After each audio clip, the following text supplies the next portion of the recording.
ኢየሱስ የባህሪ ልጅ እንደሆነ እኔም እንዲሁ የባህሪ ልጅ ነኝ። ኢየሱስ ክርስቶስ የሆነውን ሁሉ ኦልሬዲ ሆኛለሁ። እሱ በሰማይ እንዳለ በምድር እንዲሁ ነኝ። እኔና እሱ አንድ ነን። በእኛ የእግዚአብሔር ልጅነትና በኢየሱስ ክርስቶስ የእግዚአብሔር ልጅነት መካከል ትልቅ የሆነ ሲግኒፊካንት የሆነ ልዩነት አለ። አዎ በደንብ አለ። በእኛና በኢየሱስ ክርስቶስ የእግዚአብሔር ልጅነት መካከል መጽሐፍ ቅዱስ ልዩነት እንዳለ በግልጽ ያስቀምጣል። እኔና አብ አንድ ነን። እኔ የአብ አይነት ነኝ፣ የአባቴ አይነት ነኝ። I'm exactly like God. አባትና ልጅ አንድ ክላስ ናቸው። ስለዚህ I'm exactly like God። ክብር ለእግዚአብሔር ይሁን። You are exactly like God። እኔና አብ አንድ ነን እንዳለ እኔና ኢየሱስ አንድ ነን። የታላቅ ወንድሜ አይነት ነኝ። የእግዚአብሔር ልጅ ማለት የእግዚአብሔር ክላስ ውስጥ ያለ ነው። የእግዚአብሔር ልጅ ማለት እንደ እግዚአብሔር ነው። የእግዚአብሔር ልጅ ማለት እግዚአብሔር እንደሚያዝ የሚያዝ ነው። እግዚአብሔር እንደሚያውቅ የሚያውቅ ነው። እግዚአብሔር እንደሚያደርግ የሚያደርግ ነው። የእግዚአብሔር ልጅ ማለት ኢንዲፔንደንት ነው። የእግዚአብሔር ልጅ ማለት የሌለ እንዳለ አድርጎ መጥራት ይችላል። የእግዚአብሔር ልጅ ማለት ሕይወትን ይሰጣል። የእግዚአብሔር ልጅ ማለት እንዲህ ነው። አብ በራሱ ሕይወት እንዳለው ወልድ በራሱ ሕይወት አለው። ወልድ በራሱ ሕይወት ካለው ልጆች በራሳቸው ሕይወት አላቸው። እኔና እግዚአብሔር አንድ ነን። እኔና ኢየሱስ አንድ ነን። እኔና መንፈስ ቅዱስ አንድ ነን። በእኛ የእግዚአብሔር ልጅነትና በኢየሱስ ክርስቶስ የእግዚአብሔር ልጅነት መካከል ትልቅ የሆነ ሲግኒፊካንት የሆነ ልዩነት አለ። አዎ በደንብ አለ። በእኛና በኢየሱስ ክርስቶስ የእግዚአብሔር ልጅነት መካከል መጽሐፍ ቅዱስ ልዩነት እንዳለ በግልጽ ያስቀምጥልናል። ከቃሉ ብንነሳ የእግዚአብሔር ልጅ የሚለውን ቃል በማየት ብንነሳ ራሱ በመጽሐፍ ቅዱሳችን ውስጥ በብዙ ቦታዎችና ለብዙ ሰዎች አካላት ግሩፕ ኦፍ ፒፕል ተሰጥቶ እናያለን። ለአዳም ተሰጥቶት እናያለን። የእግዚአብሔር ልጅ የሚለው ታይትል ለእስራኤል ተሰጥቶ እናያለን። ለዳዊት ተሰጥቶ እናያለን። ለቅዱሳን ተሰጥቶ እናያለን። ለመላእክት ተሰጥቶ እናያለን። ከከፋፈሉ ከ5 እስከ 7 ለሚያህሉ ቡድኖች ማለት ነው የእግዚአብሔር ልጅ የሚለው ስያሜ ተሰጥቶ እናያለን። ስለዚህ ጥያቄውን ማስፋት እንችላለን። በኢየሱስ ክርስቶስ የእግዚአብሔር ልጅነትና በእነዚህ ግሩፕ ኦፍ ፒፕል መካከል ያለው የእግዚአብሔር ልጅነት ልዩነት አለው ማለት እንችላለን እና ጀስት ከኛ ጋር ብቻ። ስለዚህ የእግዚአብሔር ልጅ የሚለው ስያሜ ለብዙ ግሩፕ ኦፍ ፒፕል ለብዙ አካላት ተሰጥቶ እናያለን። መጽሐፍ ቅዱስ የሚሰጠን ልዩነት ደግሞ ከኢየሱስ ጋር ክርስቶስ ጋር በተያያዘ የእግዚአብሔር ልጅ መጠሪያ የሚለው መጠሪያ እንዴት እንደዋለ ይነግረናል መጽሐፍ ቅዱስ። ይህም የእግዚአብሔር ልጅ ኢየሱስን ለማመልከት ብዙ ቦታ ላይ ውሏል፣ ግን የሚያመለክታቸው የተለያዩ ትርጉሞች አሉ። የመጀመሪያው ለኢየሱስ ክርስቶስ የእግዚአብሔር ልጅ የሚለው መጠሪያ ጥቅም ላይ የዋለው እርሱ የሚጠበቀው በብሉይ ኪዳን የተነገረለት የአይሁድ መሲህ የተስፋው ንጉስ መሆኑን ከማመልከት አንጻር ጥቅም ላይ ውሏል። ለምሳሌ መዝሙር ምዕራፍ 2 ቁጥር 7ን ስንመለከት ለዳዊት በበዓለ ሲመቱ ወቅት የሚዘመር መዝሙር ነው። የእግዚአብሔር ልጅ እንደሆነ እግዚአብሔር የሚናገርበት ክፍል ነው። እኔ ዛሬ ወለድኩ አንተ ልጄ ነህ እያለ ይናገራል። ይሄ ቃል በቀጥታ ለኢየሱስ ውሏል። ማቴዎስ ወንጌል ምዕራፍ 16 ቁጥር 16 ላይ ኢየሱስ እነ ጴጥሮስን ይጠይቃቸዋል። ሰዎች ስለ እርሱ ምን እንደሚሉ ከጠየቃቸው በኋላ እናንተስ እኔ ማን እንደሆንኩ ትላላችሁ ብሎ ሲጠይቃቸው ምን ብለው ይመልሳሉ? ጴጥሮስ እንዲህ ብሎ ይመልሳል፣ አንተ ክርስቶስ የሕያው የእግዚአብሔር ልጅ። እንዲሁም ደግሞ ዮሐንስ ወንጌል ምዕራፍ 1 ቁጥር 49 ላይ ናትናኤል ስለ ኢየሱስ ሲናገር አንተ የሕያው የእግዚአብሔር ልጅ መሲሁ ነህ ይለዋል። ስለዚህ መሲህና የእግዚአብሔር ልጅ የሚለው በአንድነት በመቅረባቸው ኢየሱስ እንደ ተስፋው የተነገረለት የሚጠበቀው የሚመጣው መሲህ መሆኑን ከማመልከት አንጻር ጥቅም ላይ ውሏል። ምናልባትም በአማርኛው በሁለቱም ልጆች እያልን ማለፍ ስለምንችል አንድ አይነት ሊመስል ይችላል። ነገር ግን ዮሐንስ የሚጠቀመው የተለያየ ቃላትን በተለይም በዮሐንስ ወንጌል አውድ የተለያየ ቃላትን ይጠቀማል። ለምሳሌ እንግሊዘኛዎቹ ትርጉሞች ጥሩ አድርጎ አስቀምጠዋል። ሳንስ ኦፍ ጋድ የሚል አላስቀመጡም። ዮሐንስ ወንጌል ምዕራፍ 1 ቁጥር 12 ላይ ያለውን ችልድረን ኦፍ ጋድ የሚል ነው ያስቀመጡት። በአማርኛው ችልድረን ኦፍ ጋድ እና ሳንስ ኦፍ ጋድ አንድ አይነት ቃልና ቅላጼ ነው የምንጠቀመው።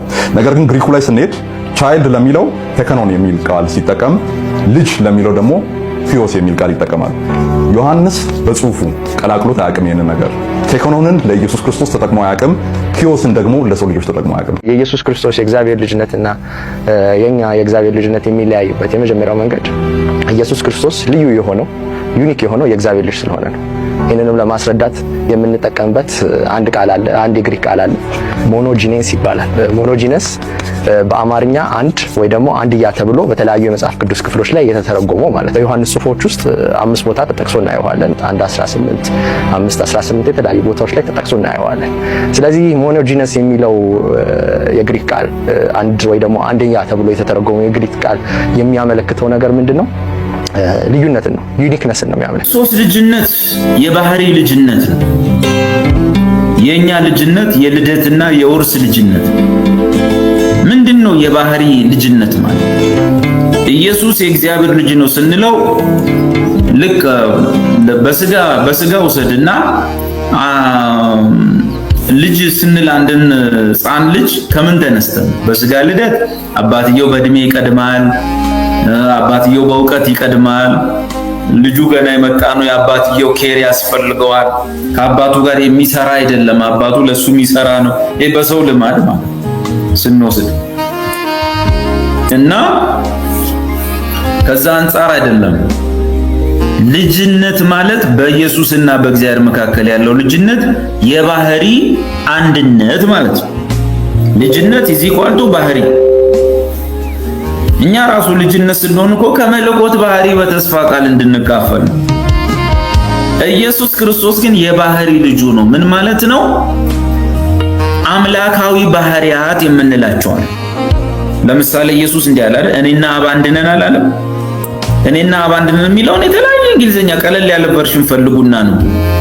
ምንድነው የሚለው? ኢኒሰንስስ በባህሪያቶቻችን አንድ ነን ነው። እኔና አብ አንድ ነን ማለት አንድ ሰሞኑን ጴንጤዎችም እንደዛ ሲጽፉ ነበር፣ እኔና አብ አንድ ነኝ እያሉ ነው። እኔና አብ አንድ ነን የሚለው በዲቫይን ኢሰንስስ በአምላካዊ ባህሪያት ማለት ነው። አንዳንድ ቆንጆ እንግሊዝኛዎች እንደውም ያንን አብራርተው ነው የጻፉት። በዲቫይን ኢሰንስ እኔና አብ አንድ ነን። ምንድነው ዲቫይን ኢሰንስ? ወይንም አምላካዊ ባህሪያት የመለኮት ባህሪያት ምንድናቸው? የመለኮት ባህሪያት ማለት አምላክ ብቻ ገንዘቡ የሆነለት፣ አምላክ ብቻ ገንዘቡ የሆነ መላእክት የሌላቸው፣ የሰው ልጅ የሌለው፣ ፍጥረት የሚባል ነገር የሌለው አምላክ ብቻ ያለው የአምላክ የራሱ የሆኑ መገለጫ ባህሪያቶቹ። መላእክትም የላቸውም፣ የሰው ልጅም የለውም እነሱ። ለምሳሌ ፈጣሪነት፣ መላእክት ይሄ ባህሪ የላቸውም፣ ሰውም የለውም። በሁሉ ቦታ መኖር መላእክትም ሰውም አይችሉም፣ እግዚአብሔር ግን አለ። ሁሉን ማወቅ፣ ሁሉን ማድረግ መቻል ወዘተ፣ እነዚህ የአምላክ ባህሪያት ይባላል። ስለዚህ በስጋ ያየነው ኢየሱስ የእግዚአብሔር ልጅ ነው ስንል ልክ አንድ ሕፃን ልጅ ከወላጆቹ የሚካፈለው የህይወት ስርዓት አለ፣ ህይወት አለ። አንድ ልጅ የሰው ልጅ ነው የተወለደው የምንለው ሰው ስለሆነ ነው። አባትም ሰው ነው፣ ልጅም ሰው ነው። በኢየሱስና በአመካከልም የባህሪ አንድነት ነው ያለው። ኢየሱስ የባህሪ ልጁ ነው። ልጄ ሲለው ወይም አባቴ ሲል አንድ አይነት ባህሪያት አሉ። አባቴ የሚሰራል እኔም እሰራለሁ ነው። ልክ አባቴ የሚሰራል እኔም እሰራለሁ ሲል ራሱን ከእግዚአብሔር ጋር እኩል ስላደረገ ሊወግሩት ፈለጉ ነው የሚለው። ልክ ነው፣ ራሱን ከእግዚአብሔር ጋር እኩል አደረገ። በምን? አባቱ ያለው ነገር ሁሉ እኔ አለኝ። አባቴ ለሙታን ሕይወትን ይሰጣል፣ እኔም ለሙታን ሕይወት እሰጣለሁ። አባቴም ይሰራል እኔም እሰራለሁ። ስለዚህ የኢየሱስ ክርስቶስና የእግዚአብሔር ልጅነትና አባትነት የማይታየው ባህሪው፣ የእግዚአብሔር የማይታየው ባህሪው በሚታይ ሁኔታ ተገለጠ። ስለዚህ የባህሪ ተመሳሳይነት፣ የባህሪ ልጅነት፣ የባህሪ ልጅ ነው ኢየሱስ። እኛ ግን የልደት ነው። የልደት ማለት ለተቀበሉት ሁሉ ግን በስሙ ለሚያምኑት ለነሱ የእግዚአብሔር ልጆች ሆኑ ዘንድ ስልጣን ሰጣቸው። እነሱም ከእግዚአብሔር ተወለዱ እንጂ። ስለዚህ በተስፋ ቃል ከመለኮት ባህሪ ተካፋይ እንድትሆኑ አለ ጴጥሮስ። እና እኛም እንኳን ማለት ነው በተስፋ ቃል ባህሪ። ስለዚህ እግዚአብሔር ቅዱስነቱን አካፈለን፣ ጽድቁን ቆጠረልን። አንዳንድ ነገሮቹን የኛ ሳይሆኑ ተቆጠሩልን። ለኢየሱስ ግን አይቆጠርለትም። የባህሪ ልጁ አንድ አይነት ናቸው። እኔና አብ አንድ ነን እንዳለ ለኛ ግን አንዳንድ ነገሮች እየተቆጠሩ።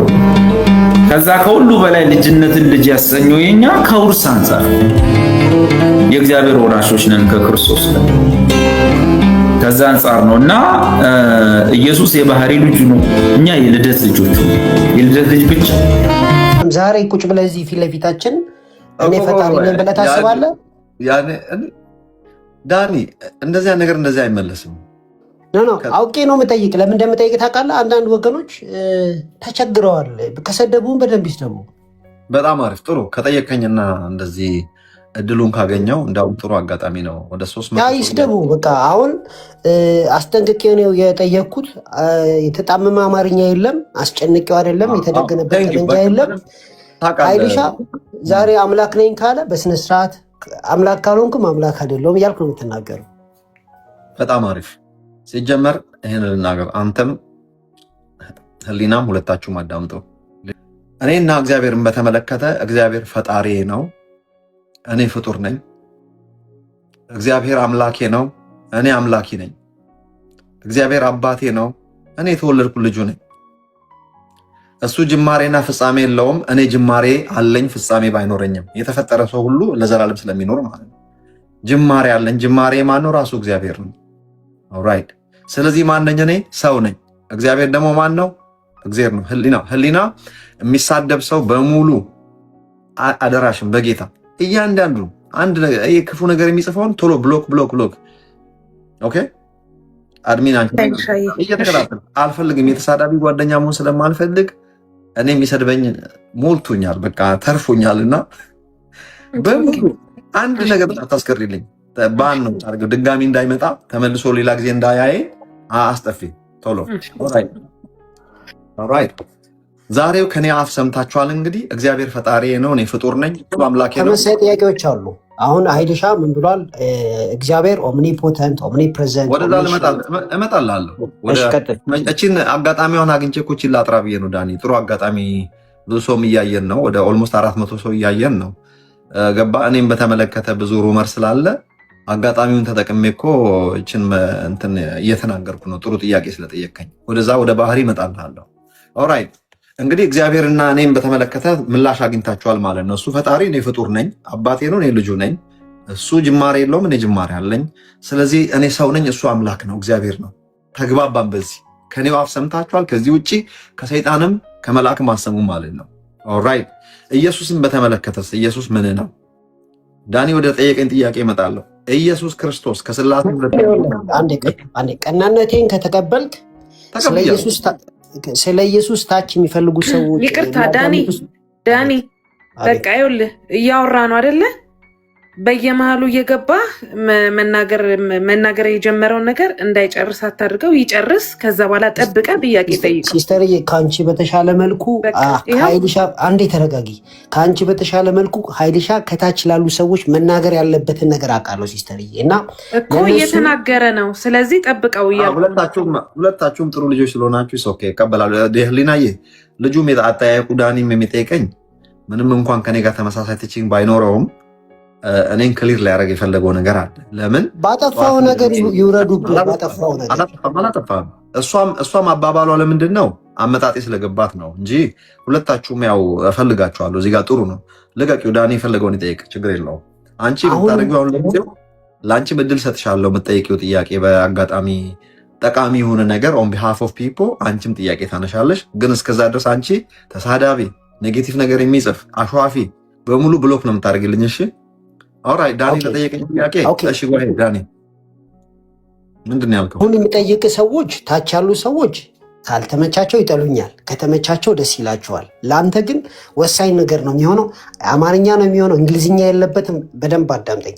የኢየሱስን ልጅነትና የአንተን ልጅነት በተመለከተ ኢየሱስ ልጅ ሲባል ሁሉ ቦታ የሚገኝ ሁሉን የሚያውቅ ፈጣሪ፣ መጀመሪያም መጨረሻም የሌለው የባህሪ ሲሆን አንተ ደግሞ ከጌታ የተቀበልከው ወሰን ያለህ ጅማሬ ያለህ ፍጡር የሆንክ የማትፈጥር ሁሉ ቦታ የምትገኝና ሁሉ ቦታ የማትኖር የተወሰንክ ነህ ብዬ አምናለሁ። በዚህ ጉዳይ ትስማማለህ? አብራራው። ኦፍኮርስ ኢየሱስ ክርስቶስ አምላካችን እግዚአብሔር ነው። እኔ ሰው ነኝ። ቅድም ከተናገርኩት ምንም የተለየ ነገር የለም። ከስላሴ ሁለተኛው አካል ነው ብዬ ነው የማምነው። ስለዚህ እሱ እግዚአብሔር አምላካችን ነው። አምላኬ ከሆነ ደግሞ ፈጣሪ ነው። እኔ ፍጡር ነኝና በምን ሂሳብ ነው ከኢየሱስ ክርስቶስ? ኢየሱስ ክርስቶስ ሁለት ባህሪ አለው። እዚህ ጋር እንስማማ።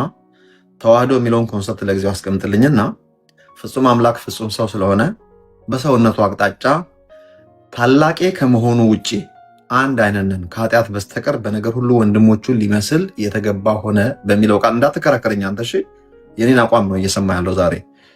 ኦኬ የምታምንበት ምናልባት አንተ የማታምንበትን ነገርም ካወራው ታገሰኝ። እሺ እንዲህ ከሆነ ታዲያ እንዴት እንደዚህ ይሆናል ምናምን እንዳትለኝ። አንተ አሁን ኢንተርቪው እያረከኝ ነው። አቋሜን እያሳወኩ ነው ለህዝቡ። ኢየሱስ ክርስቶስ ፍጹም አምላክ ፍጹም ሰው ነው። አምላክ ነው ሰው የሆነው። በአምላክነቱ አቅጣጫ አባቴ ነው፣ ፈጣሪ ነው። በሰውነቱ አቅጣጫ ወንድሜ ነው፣ ታላቅ ወንድሜ ነው። አንድ አይነት ነን። ከኃጢአት በስተቀር ምንም ልዩነት የለንም። እሱን ኃጢአት አልነካውም፣ እኔን ኃጢአት ነክቶኛል። አዳም ነው፣ ሰው ነው። እንደዚህ ነው ማምነው። በሰውነቱ አቅጣጫ ኢየሱስ ሊሚትድ ነው። ለምሳሌ ሰው ነውና መምጫውን አያውቅም ነበር። ሰው ነውና ዛፏ ፍሬ ይኖርባት አይኖርባት አያውቅም ነበር። ሰው ነውና እንቅልፍ ጥሎት ተኝቶ ነበር። ሰው ነውና በአጠቃላይ ሰው የሚያደርገውን ነገር ያደረገው። ይጸልይም ነበር፣ ጸልያል እንደ ማንኛውም ሰው። እግዚአብሔርን ደግሞ በእግዚአብሔርነቱ ያለውን ሰው አልሆነም፣ በቅባት መልክም ያልመጣው አብን አባቴ ብሎ ጠርቶታል፣ አምላኬ ብሎ ጠርቶታል። በአጠቃላይ እንደ ስላሴነቱ በእግዚአብሔርነቱ አባቴና አምላኬ ነው። ሁሉ ቦታ የሚገኝ ብቻ አይደለም፣ በአጠቃላይ እግዚአብሔር ነው እሱ።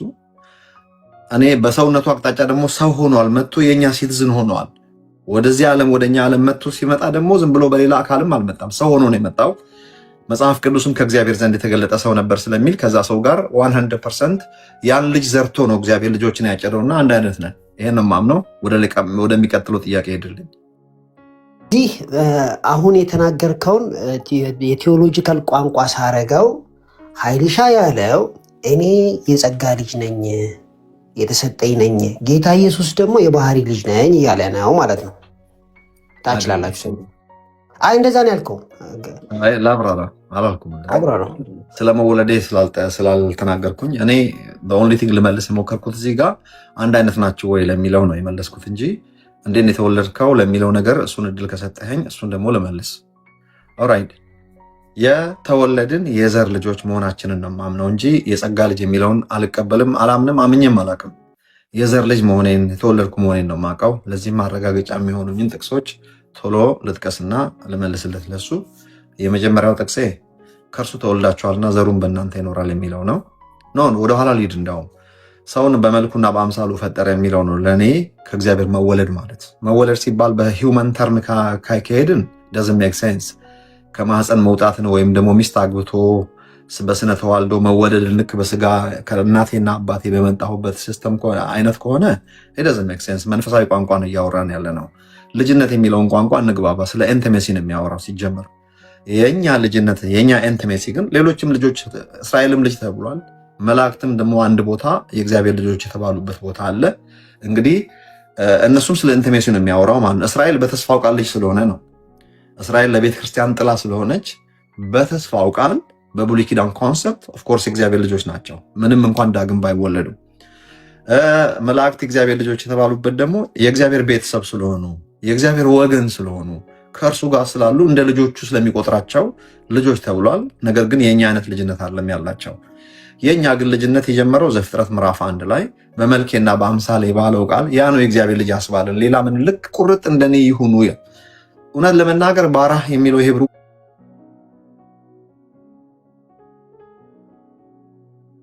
ባራህ የሚለው ሄብሩና አምሳልኛ ጋር ኢንግሬቭድ መሆኑ ነው እንጂ ከማህፀን አላወጣንም፣ ከሚስት አላወለደንም። ኢንቲሜት ፓርት ኦፍ ኢት ሃው ኢንቲሜት ወይም ደግሞ ኢንቲሜሲ ፓርት በልክ እንደኔ በኔ መልክና አምሳል ይሁኑ መባሉ የእግዚአብሔር ልጅ ያስባልን ይሄ ነው። ሌላ ምንም ተአምር አይደለም። ሲጀመር በሕያው በእግዚአብሔር ቃል የእግዚአብሔራዊ ባህሪ በያዘ የእግዚአብሔር ቃል ውጤት መሆናችን ነው የእግዚአብሔር ልጆች ያስባልን። እግዚአብሔራዊ ባህሪ ይዘን ወደዚህ ዓለም መግባታችን ማለት ነው፣ በመልኩና አምሳሉ መፈጠራችን። ዘፍጥረት ምዕራፍ 3 ላይ ከዚህ ነገር ጎደልን የሚለው ቋንቋ ከመንፈስ ቅዱስ መማር አቆምን፣ ስታንድ አሎን ስፒሪት ሆንን። ስለዚህ ሬቨሌሽን መቀበል አቅቶን በኢንፎርሜሽን ሌቭል ከወደቀው ዓለም ውስጥ ከበስተጀርባ ከሰይጣን የሆነ የወደቀው ዓለም በአምስቱ ስሜት ሕዋሳት በምናገኘው ኢንፎርሜሽን ተወስነን ቀረን።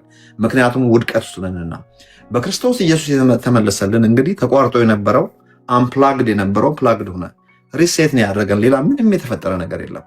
ዳግም መፈጠር ወይም እንደገና መወለድ የሚለው ቋንቋ በሚገባን መንፈሳዊ ቋንቋ ከመነገሩ ውጭ ተላቆ የነበረውን ኬብል ነው የያዘው። በሰው ቋንቋ ነው እያወራ ያለሁት። ሪሴት ነው የተደረግነው። ሪቦርን የሚለው ቋንቋ፣ ሪክሪኤት የሚለው ቋንቋ ዳግም መወለድም ሆነ ዳግም መፈጠር የሚለው ቋንቋ ነው እንጂ የዳግም መወለድ ወይም እንደገና የመፈጠር ያህል ነው ወደ ቤቱ ተመልሰን የመጣንበት ህይወት። ይሄንን ለማለት ያህል ነው። የጠየቀኝ ጥያቄ ትንሽ አንዛዛውና ጠፋብኝ መሰለኝ። ስለ ልጅነት የጠየቁህን ጥያቄ እኮ አሁን በደንብ ኦፕንሊ ብትሰማኝ፣ ባይ ዘ ዌይ ታች ያላችሁ ሰዎች ይሄ ሀይልሻ ዊዛውት ኤኒ ኮንፊውዥን ሳይጠራጠር በአማርኛ የሚመልሰው ነው። ገብቷችኋል? ልክ የሆነን ሰው አጣድፎ ስሜት ውስጥ ከቶ የሆነን ሰው ቪዲዮ ቆርጦ መለጠፍ ብራዘር ነፍሴ ትጸየፈዋለች። ስለዚህ ከማናችሁም ጋር አልስማማም። የቁረጡ ከቆረጡ ግን ጥሩንም ቁረጡ ነው እያልን ያለ ነው። ዝም ብላ መርጣችሁ ቋንቋ ስህተት ምን ያለበት ወይ? ስለዚህ ምን ብለሃል መሰለ፣ የኛ ልጅነት ዳግም ከመወለዳችን የተነሳ ነው አይደለም ማለት ዳግም ተወልደን ከእግዚአብሔር የተወለድንበትን የሚያሳይ ነው። እኛም ልጅ ሆነናል ብለን ነው የምታምነው። ግን የክርስቶስ የባህሪ ልጅነት ቅድም አይደለሁም ያልከኝን ይጨምራል እኮ ማለት ሁሉን ቻይነት፣ ሁሉ ቦታ መገኘት። ከዚህ በኋላ አልደግሞም ይሄን ጥያቄ። ሁሉን ቻይነት፣ ሁሉ ቦታ መገኘት፣ ሁሉን ማወቅ፣ ትራንሰንደንታል መሆን፣ ልዕለ ኃያልነት ንበለው፣ ትራንሰንደንታልነት፣ ዘላለማዊነት፣ እነዚህ የክርስቶስ የባህሪ ልጅነቶች ናቸውና እነሱን አይደለሁም ካልከኝ እኔ የጸጋ ልጅ ነኝ እያልክ ስለሆነ ነው። አይ አይደለም ካልከኝ ተርሚኖሎጂውን ወርክ አውት አድርገው። የምትደግመው ነገር ካለ ድገም። ስለዚህ አላወራንም፣ ስለ ባህሪ አላወራንም። አሁን ላውራ እሱን ከሆነ እሺ። ኦኬ። ባህሪን በተመለከተ ለጠየቀኝ ለሰጠኸኝ ጥያቄ እኔም ጥያቄውን ምላሽ በመስጠት ምናልባት እኔ ላይ ጥያቄ ለሚፈጠርባቸው ሰዎች ለአንዴና ለመጨረሻ ጊዜ አይ ይሄ ሰው ያለው አቋም ይሄ ነው እንረዳው፣ ሮንግም ቢሆንና እናንተ ባትቀበሉት እንኳን በቃ እሱ ግለሰቡ የሚያምነው እንዲህ ነው ብላችሁ እንድትተዉ የምፈልገው ነገር አለ። ኦራይት። ሰው የተወለደው ዘፍጥረት ምዕራፍ 1 ላይ ነው። ዳግም መወለድ የሚለው ቋንቋ ከጠፋንበት ተፈልገን የመጣንበትን ኮንሰፕት ነው ዳግም መወለድ በሚል ቋንቋ የጠቀሰው። በሌላ ቋንቋ አዲስ መፈጠርም ተብሎ ተጠቅሷል። ላንጉጁ ከገባን በጣም ቀላል ነው ማለት ነው። ኦራይት። የእግዚአብሔር ባህሪ እንዴት ነው ያለብን? ዳግም ተወልዳችኋል የሚለው ቋንቋ እንግዲህ ሰው ሁለት ነው የተወለደው ማለት ነው። የመጀመሪያው ልደታችን ዘፍጥረት ምዕራፍ 1 ነው። እኔ እንደናንተ እንደ ብዙዎቻችሁ እንደማላምን ታውቃላችሁ። ብዙዎቹ የሚያምኑት ያው ከእናት አባታችን መጀመሪያ የተወለድ ነው የመጀመሪያ ሲሆን ዳግም መወለድ ደግሞ በመንፈስ ከእግዚአብሔር የተወለድንበትን ነው የሚሉት። እኔ እሱን አልቀበልም፣ አላምንም፣ አምኜም አላቅም። የማምነው የመጀመሪያው ልደት ዘፍጥረት ምዕራፍ 1 ነው። ሰው መሆንን ያገኘንበት ለመጀመሪያ ጊዜ እግዚአብሔር ሰው ሊሆን የሚችል ሲድ የሰጠበት ቀን የመጀመሪያ የሰው ልጅ ጅማሬ እሱ ነው ብዬ ነው የማምነው። ያንን ነው ልደት ብለን የምንጠራው፣ ከእግዚአብሔር የተገኘንበት ዕለት ማለት ነው። ለምሳሌ እንዲሆንላችሁ የሰማይና የምድር ልደት ይህ ነው ይላል መጽሐፍ ቅዱስ። ሰማይና ምድር ልደት የሚለው ቋንቋ እንግዲህ ሰው በሚወለድበት ግዑዛን ፍጥረታት ናቸዋል። ልደት ያለው ለምንድን ነው? የኤግዚስተንሳቸው የመጀመሪያው ቀን ለማለት ነው። ሰው ኤግዚስት ያደረገበት የመጀመሪያው በዘር መልክ ማለት ነው። ዘፍጥረት ምዕራፍ 1 እኔ ለሰው ልጆች የመጀመሪያው ልደታችን የሰው ዘር በሙሉ ማለት ነው።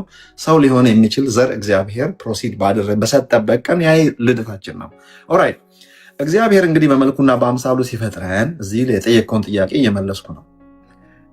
በመልኩና በአምሳሉ ሲፈጥረን ቃሉን እንዳለን የምቀበለው። ከዛ ውስጥ የሆነ ነገር ጎሎ የሆነ ባህሪዎቹን አጉድሎ ቢፈጥረን መልክና አምሳል የሚለውን አልቀበልም። ቁርጥ ልክ እንደኔ ይሁኑ ነው። ያንን ቦታ እንደዚህ ነው የምንረዳው። ይሄንን ዘፍጥረት ምዕራፍ 1ን በመልካችን እንደ ምሳሌያችን የሚለው እግዚአብሔር ሳይቀንስ ሳይሸራርፍ የኔ ዱፕሊካንት የሆኑ አይነት ነገር ነው። ያ ማለት እግዚአብሔር ራሱን አንዳንድ ሰዎች አሉ ጋድ ዱፕሊኬትድ ሂምሰልፍ ኢን ዘ ጋርደን ኦፍ ኢደን ብሎ የሚያወሩ ማን ነው የሚሰብኩ ብጋራቸውም አሁን ሐሳቤ እሱ አይደለም። ራሴን ክሊር ማድረግ የምፈልገው ነገር እግዚአብሔር በመልኩና በአምሳሉ ሲፈጥረን ያስቀረብን ምንም ነገር የለም።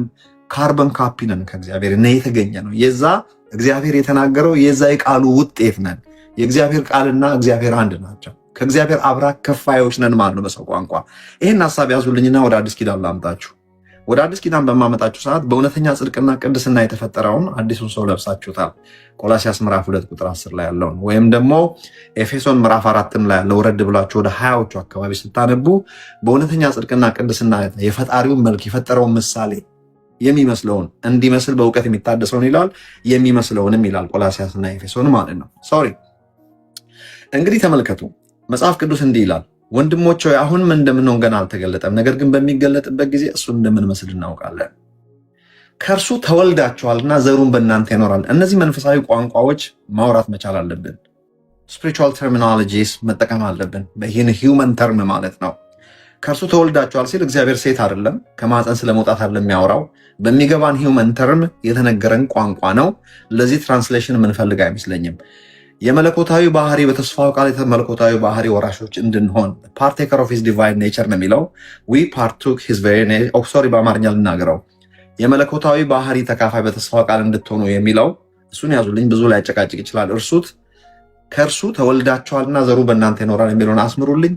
ዮሐንስ ወንጌል ምዕራፍ 1 ደግሞ እነርሱም ከእግዚአብሔር ተወለዱ እንጂ ከደም ወይም ከስጋ ፈቃድ ወይም ከወንድ ፈቃድ አልተወለዱም። ስለዚህ ከእግዚአብሔር ተወልደናል ለሚለው አንደኛ ጴጥሮስ ምዕራፍ 1 ቁጥር 23 ደግሞ ዳግመኛ የተወለዳችሁት ከማይጠፋ ዘር በሕያው በእግዚአብሔር ቃል ነው። በሕያው በእግዚአብሔር ቃል የቃሉ ውጤት ነን። የእግዚአብሔር ቃል ሕያው ነው። የእግዚአብሔር ቃል እግዚአብሔራዊ ባህሪዎቹን የያዘ ዘር ነው። መጽሐፍ ቅዱስ ቃሉን የእግዚአብሔር ዘር ነው ይለዋል። ማርቆስ ምዕራፍ 4 ዘሩም የእግዚአብሔር ቃል ነው። የእግዚአብሔር ቃል እግዚአብሔራዊ ባህሪዎች ኮንቴን ያደረገ እንደው ላይ ከአንዳንድ ዲኤንኤ የሚል ቃል ተጠቅሜ አንድ ጊዜ ዶክተር ነኝ ምናምን የሚሉ ሰዎች ዘምተውብኛል። እኔ ቋንቋውን ለመጠቀም ያህል ነው። እኔ ሜዲካል ተርም አላቅም። ሲጀመር ባዮሎጂም አልተማርኩም። ፊልዴም ሌላ ነው። ነገር ግን አንዳንድ ጊዜ ከመስመር ስትወጡና የሆነች ነገር እነሱ የሚያውቁ እናንተ የማታውቁትን ከተናገራችሁ በቃ ካልሰቀልን ነው የሚሉት። እንዴት ዲኤንኤ ትናገራለህ? ስለ ዲኤንኤ ታውቃለህ? ትንሽ አውቃለሁ። ያን ያህል ኢግኖራንትም አይደለሁም። ነገር ግን እንድታውቁ ፈልጋለሁ። እኔ የማላውቀውን አውቃለሁ አይደለም። እግዚአብሔራዊ ዝርያ ለማለት ፈልጌ ና ኩድ ቢ ሮንግ ቋንቋውን፣ ምክንያቱም የባዮሎጂ ሰው አይደለሁም ብያቸዋለሁ። የማውቃትን ትንሽዬ አምጥቼ ነው የማወራው። ከሜዲካል ዶክተር ጋር ነው እያወራ ያለሁት እና እሱ ይገባዋል እያልኩ ያለሁት እኔ ጠማማ ካልሆንን ማለት ነው። እግዚአብሔራዊ ባህሪ ከወረስኩ ያልወረስኩት ባህሪ አለ ወይ? የለም። በምን አወክ ብትለኝ ተወልደሃል፣ ዘሩ ባንተ ይኖራል፣ በእርግጥ ተወልደ ልጅ ሆንክ የሚል ቃል ከተጻፈልኝ እግዚአብሔርን እግዚአብሔር ያስባሉት ባህሪዎቹ በሁሉ በእኔ ላይ ያሉ ማለት ነው፣ በውስጥ ያሉ። በዘር መልክ ነው ግን እኔ ጋር ያሉት። አይ አልወለድኩም ሰርቼህ ነው ካለኝ ግን የተወሰነው ኖሮብኝ የተወሰነው ላይኖርብኝ ይችላል። ነገር ግን በእኔ እምነት ከእግዚአብሔር የተወለድኩ እንደመሆኔ መጠን የእግዚአብሔር ባህሪዎች በሙሉ ሳይቀናነሱ ሳይሸራረፉ፣ ነገር ግን በዘር መልክ በውስጥ ያሉ። ለምሳሌ እግዚአብሔርን ባህሪዎች እግዚአብሔር ፍቅር ነው ተብሎ ተጽፏል።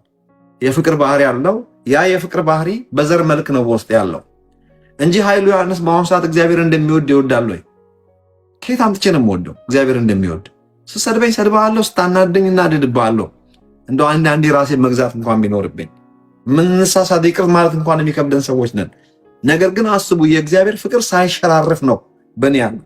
የተወደድኩበትን ፍቅር ልጁ ኢየሱስ በተወደደበት የፍቅር ልክ ነው። እግዚአብሔር ጻድቅ ነው። እግዚአብሔር ቅዱስ ነው። ባህሪዎቹ ናቸው እነዚህ። ቅድስናውንና ጽድቁን 100% በዘር መልክ ወርሻለሁ። ነገር ግን የእግዚአብሔርን ያህል ቅዱስ ነኝ ወይ? አሁን በኑሮዬ የእግዚአብሔርን ያህል ጻድቅ ነኝ ወይ? ኖ። ነገር ግን ባህሪው ይጎለኛል? ኖ፣ አይጎለኝም። with the same token እግዚአብሔራዊ ባህሪዎች አሁን ሰዎች ይመጡና ሶስት ነገር ይጠቅሳሉ። እንደውም ያጋጠመኝ ነገር for your surprise ከእግዚአብሔር ተወልደናል የዘር ልጆች ነን ብሎ የሚፎክሩ ሰዎች በቃ በደንብ በቃ የዘር ልጅ ነኝ ተወልጃለሁ እያሉ እና ታዲያ ሁሉ ቦታ ትገኛለህ ወይ ይሄ አለብህ ሲባል አይ ከዚህ ዘር በስተቀረ ሌላውን ሁሉ ወርሻለሁ እንደዚህ የሚል ሰው ሜዲካል ዶክተር ነዳኒ እዚህ ውስጥ ያለህ አንተ እኔ ባዮሎጂካሊ ከእናትና አባቴ ስለተወለድኩ ነው ሰው የሆንኩት፣ ዝንጀሮ ያልሆንኩት ወይ ሌላ ፍጡር ያልሆንኩት። ለምን? ሰዎች ናቸው የወለዱኝ፣ የኔ አይነት ሰዎች ናቸው። ዳስ ዋይ ልክ እንደነሱ ሁለት እጅ ያለው አምስት ጣት ያለው ሙሉ ልክ እንደነሱ ኪድኒ ሊቨር ምናምን ያለው አካል ያለው ሰው የሆንኩት። ተጨናንቆ ሰርተውኝ አይደለም። በዘር በመዋለድ ህግ ተጸንሼ በመወለዴ የዛ ቤተሰብ አካል ሰው የሆንኩትም በዛ ነው። እግዚአብሔር ወልጃለሁ ካለኝ እኔ ማን ነው የፈቀደልኝ? ይሄኛውን ይዤ ወጥቻለሁ፣ ይሄንን ግን አልወሰድኩም ለማለት። ቅድስናውን፣ ጽድቁን፣ ፍቅሩን ወርሰናል ይሉናል። ይመጡና ሁሉ ቦታ መገኘቱን ይሄን አልወረስንም ይላሉ። ጽድቁንና ቅድስናውን ግን ወርሰሃል ወይ ብዬ ጠይቃቸዋለሁ። አዎ ይላሉ። ቆራብ እስቲ ያሳየኝ። የለም። ማንኛችንን እንደ እግዚአብሔር የምንወድ፣ ማንኛችንን እንደ እግዚአብሔር ቅዱስ፣ ማንኛችንን እንደ እግዚአብሔር ጽድቅ ነው። ነገር ግን አሁን ሁሉ ቦታ መገኘትን፣ ሁሉን አዋቂነትን፣ ሁሉን ቻይነትን፣ እነዚህ ሶስቱን ነገሮች እኔ እንደ ሌሎቹ ሰዎች አላምንም። የዘር ልጅ ከሆንኩ ምንም የቀረብኝ ነገር የለም። እሺ ተናገር ስለነዚህ ሶስቱ ሰዎች። ሁሉ ቦታ ትገኛለህ ወይ? አልገኝም። ዋይ? አንደኛ የተፈጠርነው ለዚህ ለሶስቱ ዲሜንሽን ነው እግዚአብሔር የፈጠረን። በአየር በየብስ በባህር ያሉትን ሁሉ ይግዙ ሲል ስልጣን ይኖራቸው አለ። ሰማይ ሰማያትን ለራሱ ምድርን ለሰው ልጆች ሰጠ። እግዚአብሔር የፈጠረንም ሆነ በስጦታ መልክ የሰጠን አንሊሚትድ ሆነን እንድንመላለስ የሰጠን በሶስቱ ዲሜንሽን ውስጥ ብቻ ነው ኃላፊነትም የሰጠን። ለዚህ ዓለም መበላሸትም መልማትም ተጠያቂዎቹ እኛ የሆንበትን ምክንያት የኛ ቤት ስለሆነ ነው። ስለዚህ ሁሉን እናውቃለን ነው። በዚህ ሁሉን የማወቅ ዘር አለብን እንጂ ሲድ አለን እንጂ በዛ ማንነት አልተገለጥንም። ልክ በፍቅር እንዳልተገለጥ ለምሳሌ ኢምፖርታንት ነው ስለሚጠቅም ስለሆነና አንተ ሄዶን ብትመታ ይሻላልና ለምሳሌ ታች ላመጣ ፈልጌ እንጂ ትክክል ነህ።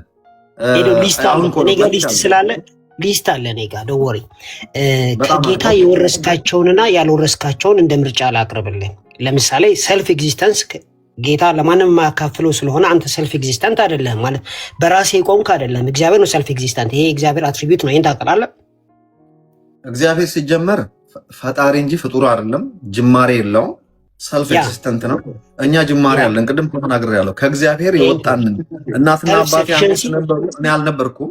ከነሱ ከተገኘው በኋላ ነው ራሱ ማንነት ነው ያገኘው በስጋ አይደለ? ልክ እንደዚህ እኛ ከእግዚአብሔር የተገኘን የሆነ ቦታ ላይ ኦኬ።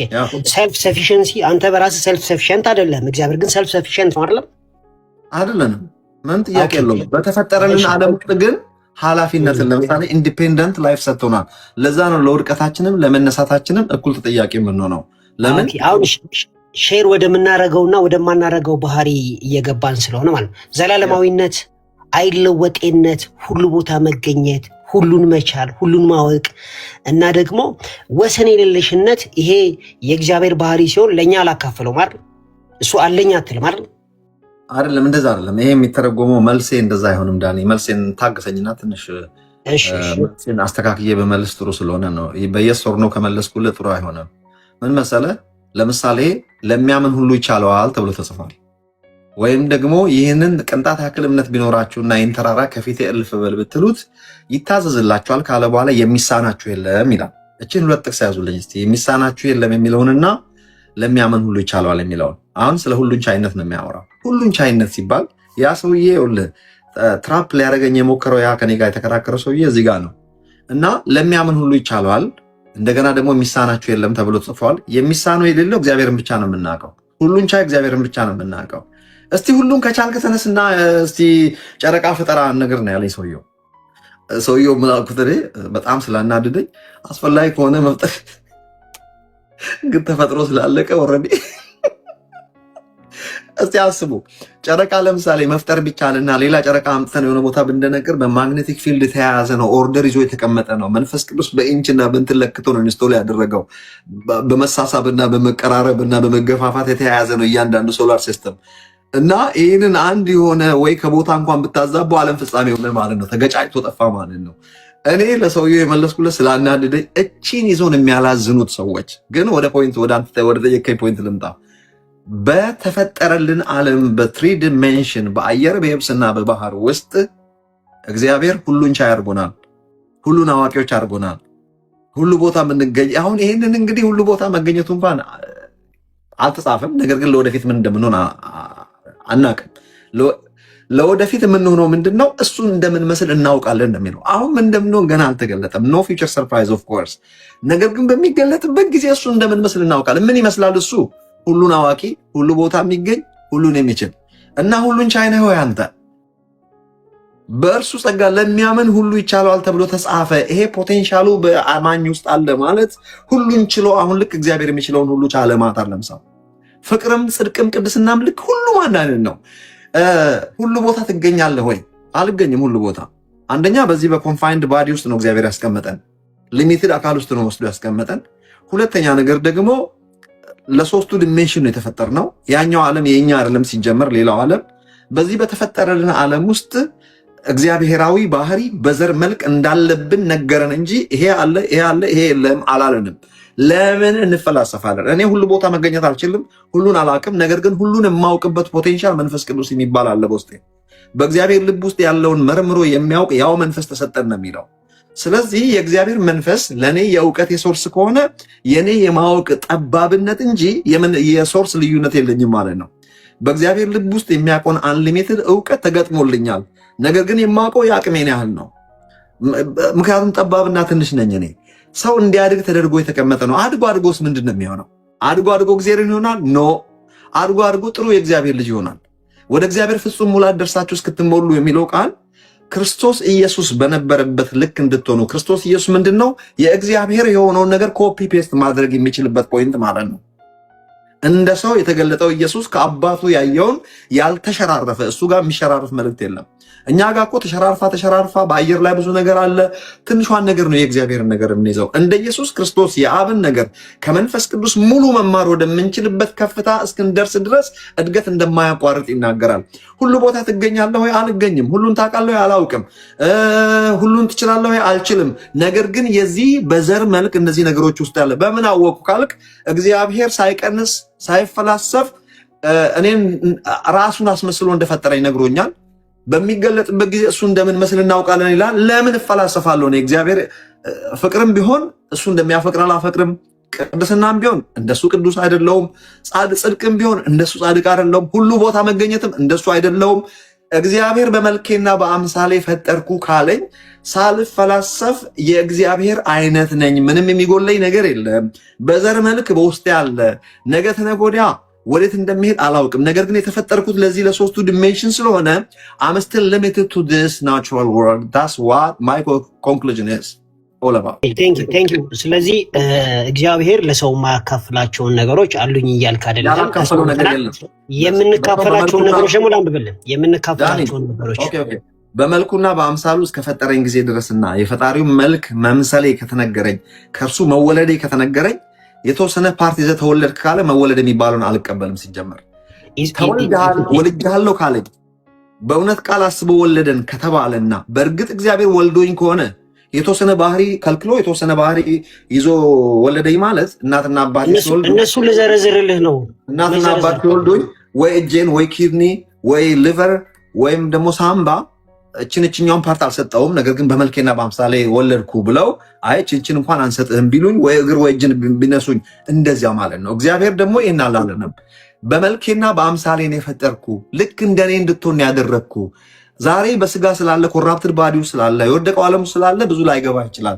በሚገለጥበት ጊዜ ግን እኔ እንደምትመስል ታውቃለህ። ያኔ ካለኝ ለምን እፈላሰፋለሁ? እኔ ማን ፈቀደልኝ? ይሄኛው የለኝም ይሄ አለኝ ካልኩ ተወልዳለህ። ላንብብልህ። አሁን ክርስቲያኖች ከጌታ የሚካፈሏቸውን ባህሪያቶችም አትሪቢቶች ቅድስና፣ ፍቅር፣ መልካምነት፣ ምህረት፣ ጸጋ፣ እንደገና ጀስቲስ፣ ራይቸስነስ፣ እውነት፣ ጥበብ፣ ትዕግስት እነዚህም ከጌታ የምንካፈላቸው ናቸው። ይሄንን ሁላችን እናምናለን። አንተም ታምንበታለህ። የቀድሞቹ ግን የእግዚአብሔር ብቻ ናቸው። ይሄ ግን እኛ ሁላችን ክርስቲያኖች ያለን ብለን እናምናለን። ምን ታስባለህ? ስለዚህ ይሄንን አንተ አሁን እንዳነበብከው ይሄንን ማምን ከሆነ አልተወለድኩም። ከተወለድኩ ሚስ የማደርገው ባህሪ የለም። ተወልጃለሁ ባልንበት አፋችን እችን እንኳን አልሰጠኝም ካልን ስለመወለድ አናምንም። ሌሎቹ እንደሚሉት የጉዲፈቻ ልጆች ነን የሚለው ኮንክሉዥን ከዚህ ነገር ያድነናል። በነገራችን ላይ እኔ ጋር እየመጡ ብዙ ጊዜ ጉዲፈቻ ነኝ እኔ እያሉ የሚከራከሩኝ ሰዎች በሙሉ ከዚች ነገር ነፃ ለመውጣት ነው። አለበለዛ መጥቼ ልይዛቸው ነው። እዚህ ጋር ከተወለድክ ሚስ ያደረግከው ነገር የለም። ተወልጃለሁ ካልክ ትተህ የሆነ ነገር አጉድለህ አትወለድም። ካርበን ካፒ ነህ ማለት ነው። ስለዚህ እግዚአብሔር ወልጃችኋለሁ በእውነት ቃል አስቦ ወለዳቸው ከተባለ ያተረፍኩት የቀረ የለም። ግን ልዩነቱ እኮ እዚህ ጋር ልብ ብላችሁ ስሙ። በዘር መልክ ነው ያለው በህይወታችን ውስጥ ሁሉም ነገር፣ ቅድስናውም፣ ጽድቁም፣ ጥበቡም የተባለው እግዚአብሔር እንደዚህ ነው። እግዚአብሔር እከሌን የተባሉት ናቸው አለ ባህሪዎቹ። ለምሳሌ እግዚአብሔር ጻድቅ ነው ሲል ጽድቅ ባህሪው ነው ማለት ጥግ ድረስ። እግዚአብሔር ፍቅር ነው ይላል አንደኛ ዮሐንስ መልእክት ምዕራፍ 4 ቁጥር 16 ጥግ ድረስ ፍቅር ነው ማለት ነው። እግዚአብሔር ብርሃን ነው፣ ጨለማ የሚባል ቁራጭ በሱ ዘንድ የለም፣ ጥግ ድረስ ብርሃን ነው። እነዚህ ባህሪዎቹ በእኛ አሉ ለሚለው ነገር ኮራ ብሎ ነው የሚናገሩ ሰዎች። እስቲ ብርሃንነትን አሳየን ስለው የሚያሳየን የለም። እስቲ ተነስተ ቅድስናውን አሳየን ቢል ማሳየት የሚችል የለም። ከባድ ነው። ምክንያቱም እግዚአብሔር ያንተን አይነት ቅድስና ነው እያልከኝ ያለው፣ እግዚአብሔር እንደዚህ አይነት ቅድስና ነው እለዋለሁ። ያኛው ሁሉን አዋቂነት ለምሳሌ ለሚያምን ሁሉ ይቻለዋል አለ መጽሐፍ ቅዱስ። ለሚያምን ቤስድ ኦን ዮር ፌይዝ ሁሉን አዋቂ ትሆናለህ ሳይሆን አቅምህ በፈቀደ መጠን አንሊሚትድ ነው ነገሩ። ጀስት የእምነትህ አቅም ነው የሚወስነው። እንደዚህ አይነት ባህሪ አትይዞ ነው የወለደን ለማለት ነው እንጂ አሁን የተነስተ ሁሉ ቦታ ሁለት ቦታ ተገኝ ብትለኝ አልችልም፣ አልገኝም። ሲጀመር በባዲን ያለሁት ከባዲን በወጣ ምን እንደምሆን ባላቅም በዛን ሰዓት አይመስለኝም። ሰው ነኝ፣ ለዚህ ዓለም ነው የተፈጠርኩት። ስትል ሊሚትድ በሁሉም የእግዚአብሔር ባህሪ በውስጣችን አለ። ነገር ግን በዘር መልክ ነው። ምንገልጠው ግን የእምነታችን የእውቀታችንን ያህል ብቻ ነው የሚገለጠው። ሁሉ ቦታ መገኘት የሚለው ነገር ለእኔም ከአእምሮዬ በላይ ነው። አይዋጥልኝም እኮ ለእኔ እኔ ሃምብል ስለሆንኩ እግዚአብሔር ነህ ያለኝን ሳልፈላሰፍ ነኝ ማለት ነው እንጂ ሁሉ ቦታ መገኘት የሚለው ነገር ስለ ኢየሱስ ክርስቶስም እኮ ብትጠይቀኝ እኔ ያለኝ አመለካከት እንደ ብዙዎቹ አይደለም። ኢየሱስ በስጋው ሁሉ ቦታ ይገኛል የሚል እምነት የለኝም። እስከ ዓለም ፍጻሜ ከእናንተ ጋር ሆናለሁ ያለው በመለኮታዊ ባህሪው እግዚአብሔር አምላካችን ነው። ነገር ግን ሰው በሆነበት ለአብ ሁሉን ላስገዛት ለአብ የሚገዛው በመንፈስ ቅዱስ አማካኝነት ኢየሱስ ክርስቶስ በዓለም ሁሉ ይገኛል። ይሄንን ነው ማምነው። ሰው የሆነው ኢየሱስ ክርስቶስ ስትል በአብ ቀኝ ያለው በመንፈስ ቅዱስ አማካኝነት ግን አንተ ጋም አለ እኔ ጋም አለ። የመንፈስ ቅዱስ ስራ ወልድን ሰዎች ጋር ማድረስ ነውና ዓላማ አብንም ወልድንም አሁን የተናገርከውን ሰመራይ ስናደርገው እኮ እግዚአብሔር ለእኛ የሚያካፍለን ባህሪ ያለው ለእኛ ደግሞ የማያካፍለን ባህሪ ያለው እያልክ ነው ያለው አይደለም ነው ወይስ? ያላካፈለው ምንም ባህሪ የለም። በዘር መልክ ነው የተካፈለው። ሁሉ ቦታ መገኘት አካፍሏል። ሁሉ ቦታ መገኘት አካፍሏል። ዳኒ አሁን እኔ እናንተ ክርክር ባናደርገው ደስ ይለኛል። አሁን አንተ ብትረዳኝ ደስ ይለኛል። እኔ እናንተ ልንከራከራለን። አንደርስታንድ እናደርጋለን። ኦልሬዲ የተናገርከው በጣም በቂ ነው። ችግር እኔ የተናገርኩትን ለመሰለ ከአንተ ጋር ሁሌ እንደተከራከር ነው ተወሱ። ወደሚቀጥለው ፖይንት እዚህ ጋር አንተ ጥሩ ነገር እየሰራ ነው። ግድ የለህም የማወራው ነገር ላይ ይዋጥልህ ይችላል። በነገራችን ላይ ክቡራት አድማጮቻችን፣ ተመልካቾቻችን ዳኒ ጥያቄውን ጠየቀኝ ማለት የኃይሉ ዮሐንስ አስተምህሮ ተስማምቷል ወይም ደግሞ ደስ ብሎ ተቀበለ ማለት ስላይደለ እሱን እኔ ጋር አታምጡት። ለምናገረው ነገር የኃይሉ ዮሐንስና የኃይሉ ዮሐንስ ሚኒስትሪስ መረዳትና ኃላፊነት ብቻ እንደሆነ እንድታውቁ እፈልጋለሁ። እሱን አይመለከትም። እሱ እየጠየቀኝ ያለው ምንድነው? ሰዎች ስለኔ ዝም ብሎ ሲዘለዝሉኝ እየሰማ ስለኔ ያላቸውን ጥያቄዎች ጻፍ አድርግና አሁን እሱ እያደረገ ክሊር አፕ እያደረገ ነው ለሰሚዎቹም ለኔም ለሚሰማኝ ብዙ ሰው እየሰማ 500 ምናምን ሰው እየሰማ ስለሆነ ያን ነገር በዚህ ጉዳይ ለምን ታስባለህ በዚህ ጉዳይ ለምን ታስባለህ ነው እንጂ የራሱን ኮሜንት እንኳን መስጠት አይፈቀድም። ዛሬ እኔን ነው እየጠየቀኝና እያናገረኝ ያለው። ሌላ ጥያቄ ቀጥል። እሺ ዘር ስትል ነበር አይደለም? ዘር ስትል ያው መጽሐፍ ቅዱስ ዘር የሚለው የእግዚአብሔርን ቃል ነው አይደለም? ዘሩ በውስጥ ያለ ስትል ነው ወይስ ሌላ ነገር አለ? ቆርጠሽ ላኪለት። እዚህ መተሻል እያየውሽ ነው። እባክሽን የዛሬው ትምህርት ያው መቁረጥ ስለማይቀር ማለት ነው ጥያቄና መልስ እያደረግን እንጂ እየተከራከርን ስላይደለ ቆርጠሽ ስትወስጂው በአግባቡ ሳታበላሽው በስነ ስርዓት ቁረጭ። እሺ ብዙ የምታበላሻሹ ከሆነ በኮፒራይት መጣና ከዩቲዩብ ላይ ጥርግ አድርጌ ስለማስነሳው እናንተም አትጠቀሙም። ስለዚህ መጠቀም እንድትችሉ በትምህርቴም በአሳሰቤም ዩቲዩብ እንድትሸቅሉ በአግባቡ ቁረጭ። ያው መቁረጥ ስለማይቀር ብዬ ነው። ቴንክ ዩ። እሺ አለች ራሱ ዘር ስላለ ብለሃል። በውስጥ ዘር አለ ስትል እያሰብክ ያለኸው ከቃሉ የተነሳ ዘር ነው የማይጠፋው ዘር የእግዚአብሔርን ቃል እያልክ ነው ወይስ ሌላ ነገር ነው? እሱን አስረዳኝ። ማርቆስ ወንጌል ምዕራፍ 4 ላይ ኢየሱስ ክርስቶስ ሲያብራራ መሬቱም የሰው ልብ ነው፣ ዘሩም የእግዚአብሔር ቃል ነው፣ ሰራተኞቹም መላእክት ናቸው፣ እንደዚህ እያለ በአብራራው መሰረት የእግዚአብሔር ቃል የእግዚአብሔር ዘር ነው። ዘር የሚለው ቋንቋ መንፈሳዊ ቋንቋ እያወራው እንጂ ስለ ሰንዴ ወይም ምናምን እያወራው አይደለም። የዘርን ተርሚኖሎጂ ዘር መዝራትና ማጨድ ወይም sow and seed reaping harvest is the kingdom the principle። ኢየሱስ ክርስቶስ የስንዴ ቅንጣት ወድቃ ካልሞተች ብቻዋን ትቀራለች በሚል ራሱን እንኳን ዘር አድርጎ አስተምሮና እኔ ዘራና ብዙ ልጆች ወደ ክብር ይመጣሉ፣ እኔ አንድያ ልጅ ዘርቼ የኔ አይነት ልጆች ይበቅላሉ። ሮሜ ምዕራፍ 8 ላይ እንደምናየው አስቀድሞ ያወቃቸው እነሱ የልጁን መልክ እንዲመስሉ እነሱን ደግሞ ጠራቸው፣ የጠራቸውን አጸደቃቸው፣ ያጸደቃቸውን አከበራቸው። ይህ ሁሉ ጽድቅ ሁሉ ክብር የመጣው ምንድን ነው? ተዘርቶ የበቀለው ዘር ነው። ስንዴ ተዘርቶ ስንዴ ነው የሚበቅለው። ስለዚህ ኢየሱስ የእግዚአብሔር ልጅ ነው። የእግዚአብሔር ልጅ ተዘራ፣ የእግዚአብሔር ልጆች ናቸው የበቀሉት። ይህም በናቹራል ቋንቋ ገበሬዎች አንደርስታንድ በሚያደርጉት በመዝራትና የማጨድ ቋንቋ የተነገረን ነው። ስለ ዘር በምናወራበት ሰዓት አንደኛ ጴጥሮስ ምዕራፍ 1 ቁጥር 23 ላይ ቃል በቃል በሕያው በእግዚአብሔር ቃል ከማይጠፋ ዘር ተወልዳችኋልና ሲል የእግዚአብሔርን ቃል ነው እንደ ሲድ አድርጌ መንፈሳዊ ቋንቋ ነው እንጂ ስንዴ አይደለም፣ በቆሎ አይደለም፣ ገብስ አይደለም እያልን ያለ ነው። እግዚአብሔር ያወጣው ለምሳሌ ዘፍጥረት ምዕራፍ 1 ላይ ሰው በመልካችን እንደ ምሳሌያችን ይሁን ብሎ ከእግዚአብሔር አፍ የወጣው ያ መንፈሳዊ ዘር ሰው የሆነው ያ ዘር ነው። በነገራችን ላይ በእንደዚህ አይነት ዘር ነው ለምሳሌ ኢየሱስ ከሞት የተነሳበት አንተ ልጄ ነህ እኔ ዛሬ ወለድኩ በሚለው ነው ቤተክርስቲያንም ከኢየሱስ ክርስቶስ ጋር አብራ የተወለደችው። በእንደዚህ ተርሚኖሎጂ ነው እያወራ ያለሁት። ሊትራል ትርጉም አድርጋችሁ አትዩት። ቴንክ ዩ ኢትስ ኦኬ ተስማምተናል። አንድ ነገር ቅድም ምን ብለሃል? ዳግም መወለድ እንዲፋይን ካደረግክ በኋላ በመጀመሪያ የተወለድኩት ከእናንተ ይለያል ብለሃልና እኛ የምናምነው ልንገርህ፣ መጽሐፍ ሲናገር ቦርን ኦፍ ፍሌሽ ከስጋ መወለድን መጀመሪያ ይለዋል መጽሐፍ ቅዱስ ብዙ ቦታ ላይ 4-5 ቦታ ለማሳየት ይቻላል። ለምሳሌ ዮሐንስ 3:6 ላይ።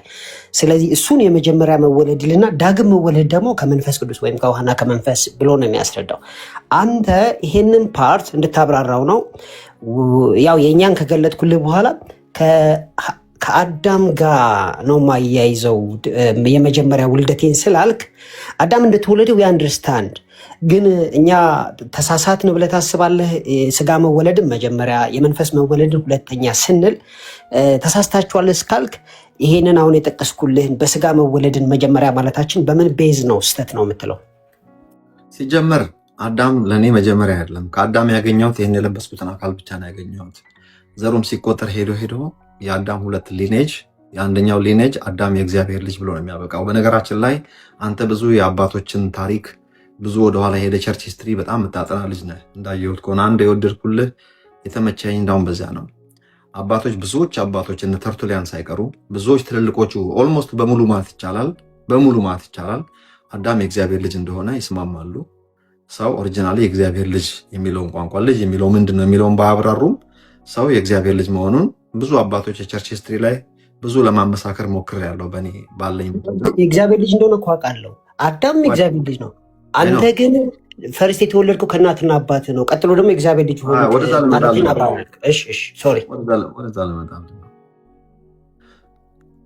የአዳም 2ቱን ሊኔጅ ያነሳውበት ምክንያት አንደኛው አሁን እንግዲህ ከአዳም ያገኙት አካሌ ነው ብያችኋለሁ። ወደኋላ ሊኔጅ ቢቆጠር እኔ ኃይሉ ዮሐንስ ፈለቀ ምናምን ብዬ ወደኋላ ሄጄ አንድ በነገራችን ላይ 10-9 ምናምን መጥራት እችላለሁ። በአባቴ አቅጣጫ ሄጄ ብቆጥር ሄዶ ማጋ ነው የሚቆመው? አዳም ጋር ነው የሚቆመው። አዳም ጋም አይቆምም። አዳም የማን ልጅ ሆኖ የሚገኘው? ከምን የተገኘው? አፈር ሆኖ ይገኛል ማለት ነው። ኦኬ። ሌላኛው የአዳም ሊኔጅ ደግሞ የኔም ሊኔጅ ማለት ነው። መንፈሳዊ ህይወቴን ስቆጥር እንግዲህ አያት ቅድመ አያት አልቆጥርም። የምቆጥረው እኔ የእግዚአብሔር ልጅ ነኝ ማለት ነው። ከአዳም ጋር እድሜያችን እኩል ነው። ኦኬ። አዳም መንፈሳዊ አባቴ ሳይሆን ይህን አካል የሰጠኝ እናትና አባቴ ማለት ነው። በሌላ ቋንቋ ሄዶ የሚያበቃው አፈር ላይ ነው የሚያበቃው። ነገር ግን ሂውመን ስፒሪት እና ሶል የሚባለውን እኔ እናትና አባታችን ሰጡን ብዬ አላምንም። አንዳንድ የሚመሳሰሉ ጥቅሶች አሉ፣ ነገር ግን ፈጽሞ ይህንን አላምንም። መንፈስና ነፍስ ከእግዚአብሔር እንደሚሰጥ ነው የማውቀው። ዘፍጥረት ምዕራፍ እኛም እንደዛ ነው የምናምነው። ታምናላችሁ እንደዚህ? ኦኬ ጉድ። አዎ እኛም ከእናትና ከአባት መንፈስ ይወሰዳል የሚል አስተምሮ መጽሐፍ ቅዱስ ውስጥ የለም። የሆነ ሰው ሲከራከር ነበር አንዳንድ ጥቅሶችን እየጠቀሰ የሚመስሉ ጥቅሶች፣ ነገር ግን ክሊር የሆነ ነገር መጽሐፍ ቅዱስ በግልጽ እግዚአብሔር እንደሚሰጥም አንድ ቀንም ደግሞ ከስጋ ተለይቶ ይሄኛው ወደ አፈር እንደሚመለስ ያኛው እንደሚሄድ እስከ ትንሣኤ ድረስ ሊለያዩ ሁሉ እንደሚችሉና አቶ ከሌ ተብሎ የሚጠራው የሚሄደው እንደሆነ ግልጽ ነው። አሁን ሰው መንፈስ ነው ልላችሁ አይደለም። ዶንት ወሪ፣ ሰው መንፈስ አይደለም ስላላችሁ ከኔ ታንሳላችሁ ማለት አይደለም። ምናልባት ይጠይቀኝ ይሆናል እሱ የምጠይቅህ ምን መሰለህ? የጠየቀኝን ጥያቄ የመጀመሪያው ልደት ምኑ ጋር ነው የሚለውን ነው ለእኔ የመንፈሳዊ ልደታችንን ፓርቲ ይህችኛውን ሊኔጅ ተከትዬ ሄጄ አሁን ወንድማችን ዳኒ እንዳለው የመጀመሪያ በስጋ የተገኘንበትን አንዳንድ ጥቅሶች ለምሳሌ ብዙ ጊዜ የሚጠቀሰው አንደኛ ጴጥሮስ ላይ ያለው ቃል ነው። እኔ ግን ከዛ አልጠቅስም። የመጀመሪያው ልደት ለእኔ ሴንስ የሚሰጠኝ መንፈሳዊ መረዳት የማገኘው ሰው መጀመሪያ ሰው መሆንን ከእግዚአብሔር ያገኘንበት ዕለት እግዚአብሔር ሲድ የሰጠበት ዘር የሰጠበት ሰው የሚሆነውን የመጀመሪያ ኤግዚስት ያደረግንበትን ቃል ወይም ደግሞ ዘር እንግዲህ ከማርቆስ ወንጌል ቅድም ነግሬያቸው አላጎራይዝ ያደረግ እንዳትሉኝ እንጂ ዘሩ የእግዚአብሔር ቃል ነው እና እግዚአብሔር የሚናገረው ሲድ ስለሆነ ሰው ሊሆን የሚችል ሰማይ ብሎ ሲናገር ሰማይ የሚሆን ዘር ነው የሰጠው። ምድር ሲል ምድር የሚሆን ነው የሰጠው። ሰው ጋር ሲመጣ ሰው ሲል ሰው ነው የሆነው። ነገር ግን ሰው የሚለው ከሌሎች ፍጥረታት የሚለየው መልክና ምሳል በላያችን ላይ ኢንግሬቭድ መደረጉ እንጂ እኛም ፍጡሮች ነን። ሌሎች ፍጥረታት እንደሆኑ እኛም ፍጥረታት ነን። ነገር ግን እንግዲህ እግዚአብሔር እኛ ጋር ሲደርስ በመልኬና በአምሳሌ ማለቱ ነው ከሌላ ፍጥረት ይለያል። ይሄ እኛውን የመጀመሪያ ልደት ብለን እንጠራለን። እዚህ ጋም ቢሆን ከእግዚአብሔር ማህፀን ወጣን ማለት አይደለም። እዚህ ጋም ቢሆን እግዚአብሔር እንደ ሴት አምጦ ወለድን ወይ ከሚስት ወለድን እያልን አይደለንም። ከእግዚአብሔር በተገኘ የህያው የእግዚአብሔር ቃል ፕሮዳክት ወይም ውጤት መሆናችን ሰው መሆን የጀመርንበትን የመጀመሪያውን ዕለት ያንን ልጅነት ብለን እንጠራለን። ለዚህ ማረጋገጫ እንዲሆነን አንደኛ ጴጥሮስ ምዕራፍ 1 ቁጥር 3 እንደ ምሕረቱ ብዛት ዳግመኛ የወለደን የጌታችን የኢየሱስ ክርስቶስ አባትና አምላክ ይባረክ ይላል። እንደ ሁለተኛ የወለደን ይላል አንድ ትርጉም። የእንግሊዝኛውንም ሄዱና ሪኮኔክትድ አገን ይላል አንድ ትርጉም ደግሞ connected us back to the origin እና the original blueprint of human innocence was ምድር የሚለው እንዳውም ቃል በቃል የግሪክ ፓራፍሬዝ መጽሐፍ አበብ ያለው አንዴ ተቋርጦ የነበረውን ሪሴት ኮኔክትድ አደረገን ነው የሚለው reconnected us again። ሶ ሌላው ቃል የምጠቅስላችሁ ምንድን ነው እንደ ምሕረቱ ብዛት ዳግመኛ የወለደን ከሚለው ከአንደኛ ጴጥሮስ ምዕራፍ 1 ቁጥር 3 ውጪ አስቀድሞ ያወቃቸው በዛው የእውነት ቃል አስቦ ወለዳቸው። በየትኛው የእውነት ቃል? አስቀድሞ በተፈጠርንበት። ምክንያቱም የተቀየረ ነገር የለም። እዚህ ጋር ብዙ ሰዎች የሚሉት ሰከንድ በርዝ እኮ ነው ዳግም መወለድና መጀመሪያውን ነው የመጀመሪያው ዘፍጥረት ምዕራፍ 1 ነው። ያን እያብራራው ነው። ሁለተኛ ተወለድን የሚለው የተቀየረ ነገር የለም። በመሰረቱ ሁለተኛ መወለድ የሚለው ቋንቋ ዳግም መወለድ ማለት በመወለድ ቋንቋ ተነገረን እንጂ እግዚአብሔር ውስጥ ገብተን እንደገና ወጣን ማለት አይደለም።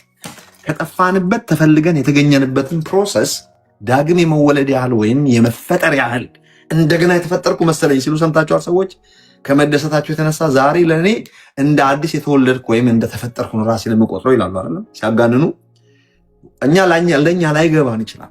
ከጠፋንበት ዳርክነስ ውስጥ ከነበርንበት የሰይጣን መጫወቻ ከነበርንበት በክርስቶስ ኢየሱስ ተፈልገን የመጣንበት ፕሮሰስ ዳግም የመወለድ ያህል ወይም የመፈጠር ያህል ስለሆነ ለዚያ ነው አዲስ ኪዳን ላይ ኢንተርቼንጅብሊ ዳግም በክርስቶስ ተፈጠርን ይላል፣ ተወለድን ይላል።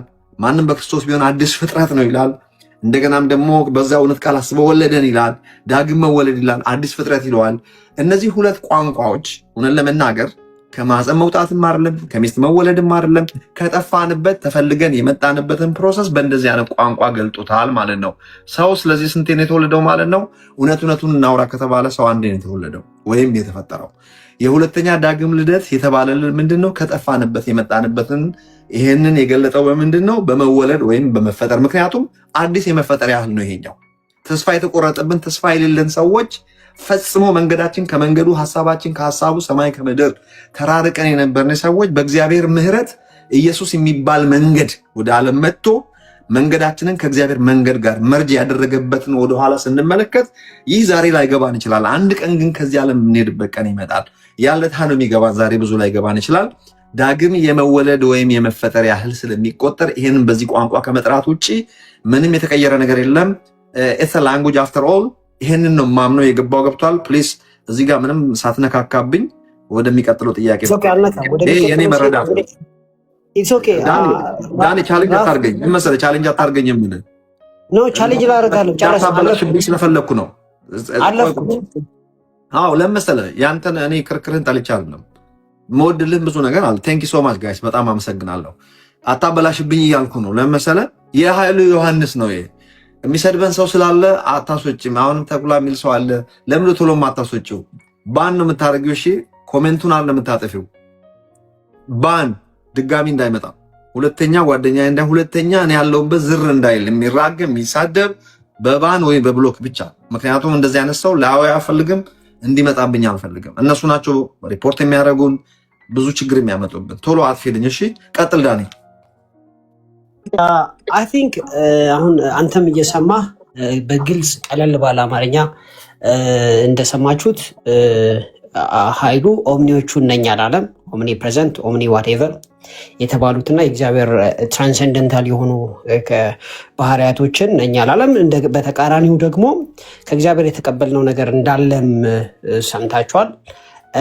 እንግዲህ ከአንተ ጋር የሚለየኝ እኔ አሁን ኢተርናል ጀነሬሽን ብቻ ነው ማለት ነው። ኢተርናል ሰንሽን ከኔ የምትለይበት ያ እሱ አንተ እኮ እኔ ስለአንተ ንገረኝ ካልከኝ ዳኒ በጣም እንደምታናድደኝ ግን ልንገርህ። አንዳንዴ ለምን ተወሰነ የምታናድደኝ የፍቅር ነው እያወራሁት። ዩ ደሊብሬትሊ ሊሚት ዮርሰልፍ። አንዳንዱ ሳይገባ ቀርቶ አይደለም። ለምን የተለመደ ቋንቋ በደምብ ነው ማምንበት። አይ ነው ስማ፣ አባቶችን ታሪክ እንደምትቆፍር አውቃለሁ። እኔም ሰርች ለማድረግ ሞከርኩ። ሰርች ለማድረግ ብዙ አባቶች እንዳልከው ኢተርናል ሰንሺፕ ነው የሚያምኑት። ነገር ግን ኮንክሉዥኑ ምንድነው? ኢትስ ዲቤታብል ሪሰንት ቴዎሎጂ ኢትስ ዲቤታብል። ሃውኤቨር አባቶች እነ ኦገስቲንም ትርቱሊያንም ሁሉም እነ ኢራኒየስ ጀሮም በአጠቃላይ ኢተርናል ሰንሺፕ ነው የሚያምኑት። አውቃለሁ፣ ወደኋላ ሂጅ አይቻልም። ያንተን ሀሳብ ነው የሚያምኑት ማለት ኢተርናል ሰንሺፕ ማምን የለም። ቆይ ኢተርናል ሰንሺፕ አባቶች የተባሉት 100% ያምናሉ አልኩ እኮ። እኔም ፈልጌ ያጣው ነው ምን እኔ መስካርኩ ፈልጌ ሄድኩኝ እኮ። እኔ ዝም ብዬ ይኸውልህ ከቤዚክ ነገሮች ለምሳሌ አዳም የእግዚአብሔር ልጅ የሚለውን የሰው ልጅ የእግዚአብሔር ልጅ በሚለው አቅጣጫ ደግሞ ብዙ አባቶች ያምናሉ። ይሄንን እንዳሁኖቹ አይደለም። ሀዌቨር ላንተ ማውራልህ ነገር አንዳንዱ ዲቤተብል የሆኑ ነገሮችን አባቶች እንደዛ ቢያምኑም ከአባቶች ትምህርት እኮ እኛ ዋና ዋና ነገር ነው እንጂ የምንወስደው ሁሉ ነገራቸውን አንወስድም። ለምሳሌ በየዘመናቱ እነሱ ጎበዞች ናቸው ወይ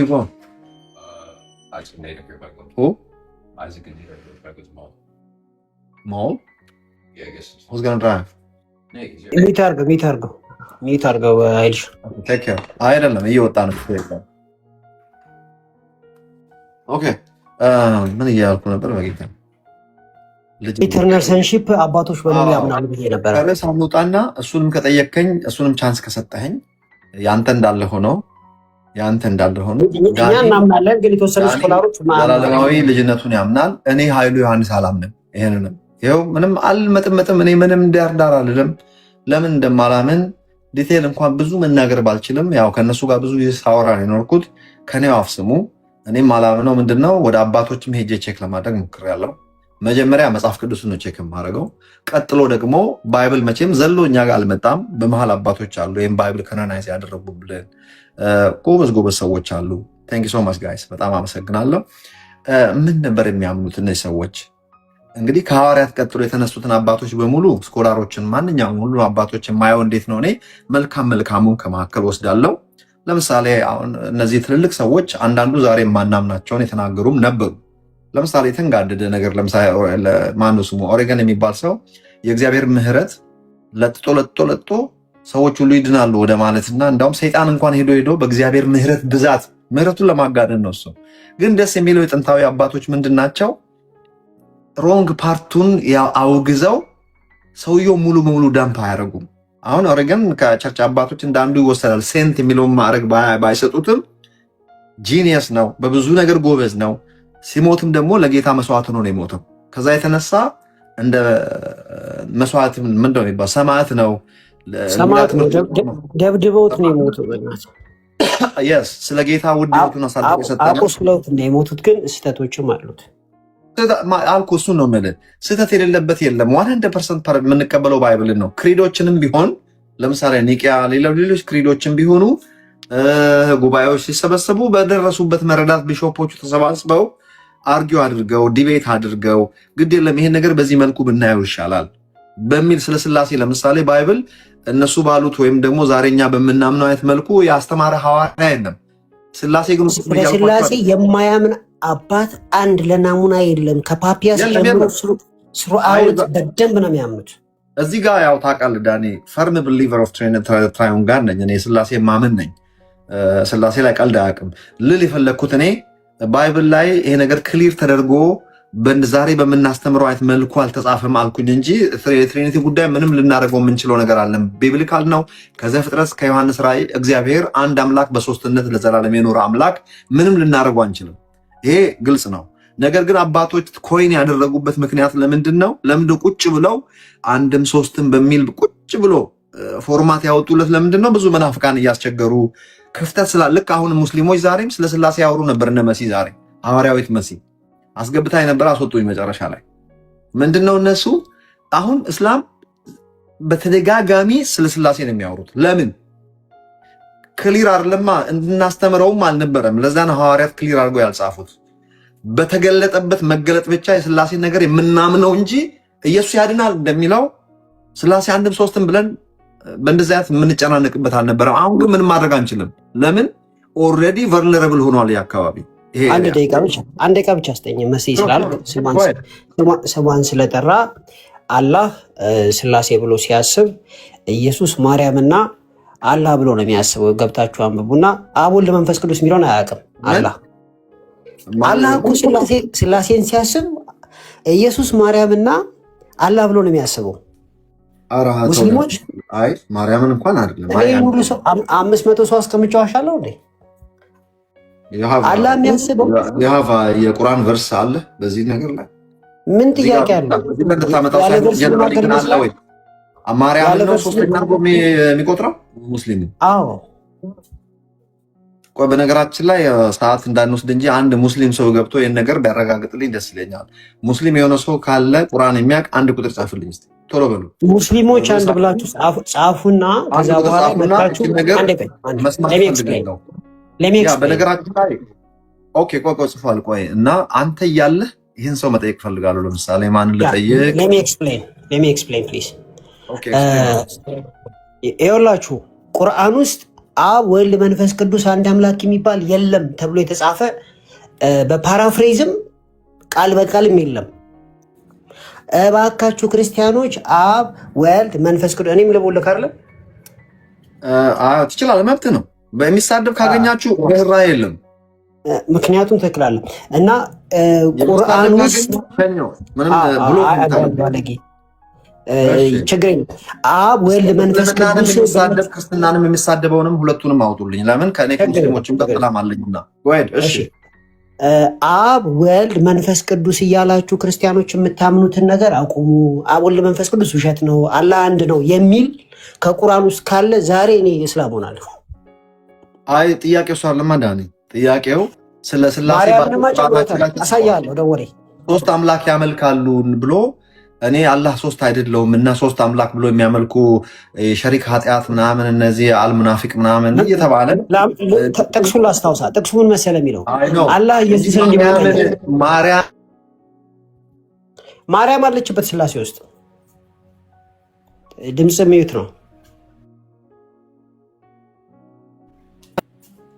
ድምፅ ሚዩት ነው። ታች ያላችሁ ሊና ይሰማሻል? ይሰማኛል። ኦኬ ሶሪ ኃይለኛ ስለሆንኩብሽ። አይ ሳይሆን ያው እንግዲህ ጥያቄህን እየጨረስክ ነው። እየጨረስኩ ነው። የሚጠቅመውን ነገር እኮ ነው። ቁርአን ውስጥ ምን መሰለ የሚለው ኢየሱስ አላህ ኢሳ እንደዚህ ብሎ ይጠይቀዋል። ለመሆኑ አንተ እናትህን ማርያምንና ፓራፍሬዝ እናትህን ማርያምንና እኔን አንተን ኢየሱስን ማለት ነው ከኔ ጋር ከአላህ ጋር ማለት ነው አብራችሁ እንደ አምላክ አምልኩኝ ብለህ ነግረሃቸዋልን ይላል። ኢሳ ፓራፍሬዝ አለዛ ከፍቼ ማንበብ ይኖርብኛል። ከዛስ ኢሳ እንደዚህ አለ፣ አንተ ሁሉን ታውቃለህ እኔማ እንደዚህ አልልም አለ። ስለዚህ በአላህ አእምሮ ስላሴ ውስጥ ማናለች ማለት ነው? ማርያም አለች። ከዚህ ከፍ ያለ ምንም ማስረጃ የላቸው። እኔ ደግሞ ሲያወሩ የሰማሁት እኔ ቁርአን አላውቅም፣ ግን ሲያወሩ የሰማሁት አላህ ሶስት ነው ብሎ የሚያምኑ ካፊር ምናምን እንደዛ ነገር። ታዲያ አላህን ነው ሶስት ያሉት እንጂ ማርያምን። እስቲ ቆይ እንስማ ከነሱ እስቲ። አንድ ብላችሁ ጻፉ። አሁን የተናገርኩት ውሸት ነው የምትሉ ሙስሊሞች አንድ ብላችሁ ጻፉ። ግቡ እስቲ አንድ ቁጥር። የሆነ ሰው እኮ አስገብቼ ነበር አልገባም መሰለኝ። አንድ ቁጥር ጻፉልኝ ሙስሊሞች ለዚህ ምላሽ። እኔ ግን ማርያምን አልመሰለኝም ዳኒ። እስቲ የራሴ እኔ ከሰማሁ ለምንድን ነው የማይመስልኝ? ምክንያቱም አላህ ሶስት ነው ብሎ የሚያምኑ ሰዎች የሚል ቃል ሲያወሩ ሰምቻለሁ። አለዛ እኮ ነው። ተዋቸው፣ እነሱ እውነት አውርተው አያውቁም። አይ እንትን ቁርአናቸው ውስጥ እንደዚህ የሚል ቃል አለ፣ ስለ ስላሴ እኮ ተጽፏል እና ግን ስላሴ ትክክል አይደለም እንጂ ተጽፏል ብሎ አንድ ሙስሊም አንድ ቀን ሲነግረኝ ነበር። እሺ ተልኩ ላይ አድርገህ ላንብብልህ። ቆይ እስከዛ አንድ ሙስሊም የለም ይሄ ለዚህ ነገር ምላሽ መስጠት የሚችል እንደ ስታስቡ ይሄን ሁሉ ሰው አስቀምጬ ነው አሻለሁ እንዴ? አይ ተዋሻለህ ብዬ አይደለም። ቆይ ሙስሊም የሆነ ሰው የለም እንደ አንድ ቁጥር የሚጽፍ? እስቲ አንድ ብላችሁ ጻፉ። ቪዲዮ ይልዝጋ እንዴ? ያው ዘጋው። አንድ ብላችሁ ጻፉ እና ያ ቆይ ቪዲዮን ቶ እሺ፣ በእንግሊዝኛ ላንብብ። ኦኬ እሺ፣ ላንብብልህ። በእንግሊዝኛ ላንብብልህ። አንብብ። ኤንድ ኦን ሱራ 516 ነው። 516 እንደዚህ ነው። ኤንድ ኦን ዴይ ኦፍ ጀጅመንት ኤንድ ኦን ጀጅመንት ዴይ በፍርድ ቀን ማለት ነው። አላህ ዊል ሰይ አላህ እንደዚህ ይላል፣ ኦ ጂሰስ ኢየሱስ ሆይ ሰን ኦፍ ሜሪ የማርያም ልጅ ሆይ ዲድ ዩ ኤቨር አስክ ዘ ፒፕል ቱ ወርሺፕ ዩ ኢየሱስም ማለት ነው ኤንድ ዩር ማዘር ማርያምን ማለት ነው። አስጋድስ እንደ አምላክ ማለት ነው። ቢሳይድስ ከአላህ ጎን ማለት ነው አላህ ይላል። ኤንድ ኢየሱስ እንደዚህ ይላል ሂ ዊል ሴይ ግሎሪ ቢ ቱ ዩ ክብር ላንተ ይሁን። ሃው ኩድ አይ ኤቨር ሴይ ዋት አይ ሃድ ኖ ራይት ቱ ሴይ መብት የሌለኝን ነገር እንዴት እንዲህ እላለሁ ይላል ኢሳ ማለት ነው። ኢፍ አይ ሃድ ሴድ ሰች ቲንግስ እንዲህ አይነት ነገር ተናግሬ ቢሆን ኖሮ ይላል ዩ ውድ ሃቭ ሰርቴንሊ ኖን ኢት በእርግጥ ታውቀው ነበረ። ዩ ኖ ዋት ኢዝ ሂድን ዊዝን ሚ በእኔ ውስጥ የተደበቀውን ነገር ሁሉ ታውቃለህ። በት አይ ዱ ኖት ኖ ዋት ኢዝ ዊዝን ዩ በአንተ ውስጥ ያለውን ግን ያላውቅም። ኢንዲድ በእርግጥ ዩ አሎን አር ደ ኖወር ኦፍ ዲ አንሲን አንተ ብቻ ነህ የማይታየውን ነገር የምታውቀው ይላል። በዚህ ምን እንረዳለን? በአላህ አእምሮ ውስጥ ሥላሴ ሲባል ማርያም አለችበት። የምናገረው እዚህ ጋር አለኝ እኔ ያልከው ትክክል ነው። ከሥላሴ አካል አድርጎ አይደለም ማርያምን እዚህ ጋር ማርያምን ታውቃለህ። በእርሊ ቸርች ከተወሰነ ዘመናት ላይ ማርያምን ካላመለክን የሚሉ አንዳንድ ሰዎች ታውቃለህ እንግዲህ ተነስቷል በየጊዜው። አሁንም ያለውን ቻሌንጅ ታውቃለህ። ማርያምን እንደ እግዚአብሔር አትሊስት እግዚአብሔር ነሽ እንኳን ባይባል ቅድስት ድንግል ማርያም ተብሎ ኢትዮጵያ ውስጥ እንኳን ጸሎት ይጸልያል ታውቃለህ። እሷ በዕለተ ቀኗ እሷ እንደዚህ ያደረገችልኝ ስለተስዬ ነበረ ማርያም እሷ አዳነችኝ፣ እሷ ይህን ያደረገችልኝ ጸሎቴን ሰማች ተብሎ አሁን እንኳን ኢትዮጵያ ውስጥ እያየን ነው። ራሻን ብትሄድ ተመሳሳይ ነው። በተለይ ጥንት የንስጥሮስን ታሪክም ታውቃለህ። የማርያም ጉዳይ በየዘመኑ ችግር ያመጣ ስለነበረ ቁርአን እስልምና በነቢዩ መሐመድ ዘመን በዛን ሰዓት የማርያምን ነገር ማለታቸው ከሥላሴ ጋር በተያያዘ መልኩ ሳይሆን ሲመስለኝ እኔ የማርያምን ኦፍኮርስ ማርያምን እንደ አምላክ የሚያዩት ስለነበረ ለዛ ነው። ነገር ግን ሥላሴን በተመለከተ ግን አላህ ሶስት ነው ብሎ ለሚያምኑ እቺን ፓርት ላብራራል። በኢፒፋኒየስ የተባለ አባት አለ። ይሄ አባት ፓናሪየም በተባለ መጽሐፉ ላይ ገጽ 635 እና 41 ከሁለቱ አንዱ ላይ ቪዲዮ የሁለተኛ ቪዲዮ ነው። 35 እና 41 600 እዛ ላይ ምን ላል መሰለ ኮሎሪዲየንስ የሚባለው አይ ቲንክ ገጽ 41 ላይ ነው ያለው 641 ኮሎሪዲየንስ ማርያምን ያመልኳት ነበር እንደ አምላክ ያዩዋት ነበር እና ኤፒፋኒየስ ገስጿታል። ጥያቄ እሱ አይደለም ጥያቄው አንድ ሚት አድርገው ብራዘር ታወራለህ ሚት አድርግልሃለሁ። ሙስሊም ናለ የገባው ወንድሜ ቆይ አሁን እሱ ላለው ነገር እኔ ጨርስና ታወራለህ ችግር የለውም። እሺ ወይድ እሺ እና ኮሎሪዲየንስ እፍኝ የማይሞሉ ጥቂቶች ናቸው። እንደምታውቀው በአሁኑ ሰዓት የሥላሴ አማኞች በቢሊየን የሚቆጠር ስለሆነ አላህ ደግሞ ፊቸርን የሚያይ ስለሆነ መጽሐፍ ካለበት በጣት ለሚቆጠሩ እፉኝ ሎካል ህብረተሰቦች ሳይሆን ስለኔና ስለአንተ ስለሆነ መነገር ያለበት እንዲህ ተብሎ መጽሐፍ ነበረበት። ለመሆኑ አብ ወልድ መንፈስ ቅዱስ አንድ አምላክ ብላችሁ ታምናላችሁ ብሎ መጠየቅ ነበረበት አላህ። ያኔ ኢየሱስ ደግሞ ብያለሁ ግን ሶሪ ማቴዎስ 28:19 ላይ እንደዛ ብያለሁ ሶሪ ማለት ነበረበት። ከዛስ እንደሱ አትበል እኔ ብቻ ነኝ ብሎ አላህ ኢየሱስን አብ ወልድ መንፈስ ቅዱስ አይባልም ብሎ ሊያርመው ይገባል እንጂ ማርያምን አትጨምር ብሎ ሊያርመው አይገባም። በዚህ መሰረት የማርያምን የጠቀሰበት ምክንያት አንተ ቁርአን ላይ ያነበብከው ማርያምን እንደ አምላክ ያያት ስለነበሩ ሰዎች ለዛ ይመስለኛል። እሱ ትክክል ነው። ሶስት አምላክ የሚያመልኩ ከማርያም ጋር አልመሰለኝም። ዳኒ ቆይ እስቲ ይናገሩ እነሱ ራሳቸው እስቲ እንስማ ከነሱ። በነገራችን ላይ ያንተን ሀሳብ አከብራለሁ። እስቲ ሌላም ሰው አንድ ቁጥር ጽፏል። ሌላ ጊዜ ካላስገባኝ የሚል ሙስሊም ዛሬ የጠፋ ጓይድ ወንድሜ አንተ 90 ቁጥር የጻፍከው 90 የጻፍከው አሁን ዳኒ ላለው ነገር በእርግጥ ማርያምን ነው ከሥላሴ እንደ አንዱ አድርጎ የቀጠረ ማን ነው የጠቀሰው በቁርአናችሁ ውስጥ ወይስ እኔ እንዳልኩት ነው? እኔ የመሰለኝ የማርያምን ማለቱ ትክክል ነው። ምክንያቱም ማርያምን እንደ አምላክ ያዩዋት ስለነበረ ማለት ነው።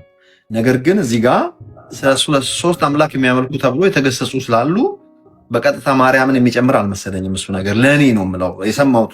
እስቲ ወንድም የቀጥለ ሙስሊሙ ሰውዬ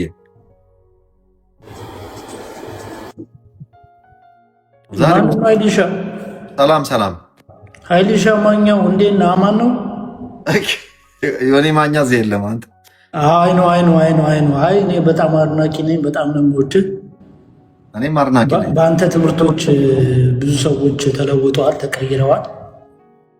ሃይማኖት ምንድን ነው? ኧረ እኔ ሃይማኖቴ ፌዝ ነው።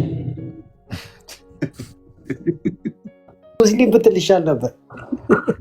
ሙስሊም ምን ነው አንተ በእናትህ ሙስሊም አይደለም። እኛ ሙስሊሞችን የጠየቅነው አንድ ቁጥር የጻፍልህ ለካ አንተ ሸውደህ ቀስ ብለህ አንድ ቁጥር ጽፈህ ትገባለህ። ሶሪ እንደዛ ከሆነ አይዲሽ አወጣለሁ። እውነት አድናቂ ነኝ ወንድሜ ነኝ። አሁን እስቲ ከላይ ያለው ሙስሊም ከላይ ያለው ሀያት የተወደደች አለች ፊሜል ሙስሊም አፖሎጀቲክስ የት አለች? አስገባት እናንተ ራሳችሁ አድሚን ፋላችሁ። ሰላም እንዴት ናችሁ? ፓስተር ኃይሉ እንዴት ነህ? ሰላም ነው። እኔ እኮ ፓስተር አይደለሁም ሀያቴ። ድሮ ፈቲ ቤት በጣም እንወያይ ነበር እኔ እናንተ ካስታወስክ። ቆይ ፈቲ ደህና ነች? ቆይ የት ነው ያለችው? ፈቲ ኢትዮጵያ ገብታ ጠፍታ ነበር። ለዛ ነው ፈቲ በጣም መወዳት ልጅ ምትማ በጣም አሪፍ ልጅ። ሰላም በይልኝ ካገኘት ነው። እንዳው መቼም ሰው የሚወደውን ሰው የሚያስበው ለጌታ ስለሆነ እንዳው መቼ ነው ጌታን ተቀብላ ይሆን ያችን የመሰለች ልጅ እየልብኝ ነገር ልጅ ፈቲ የምር በጣም የምትመቸኝ ልጅ ነች እና ቬሪ ናይስ በጣም ሰላም በይልኝ። ቀጥይ እስቲ ዛሬውን የልጅ ዳኒ ማርያምን ነው ከስላሴ እንደ አንዱ አድርጎ ቁርአን ያቀረበው ሲል እኔ ደግሞ አልመሰለኝም። የማርያምን እንደዛ መባሉ ትክክል ነው።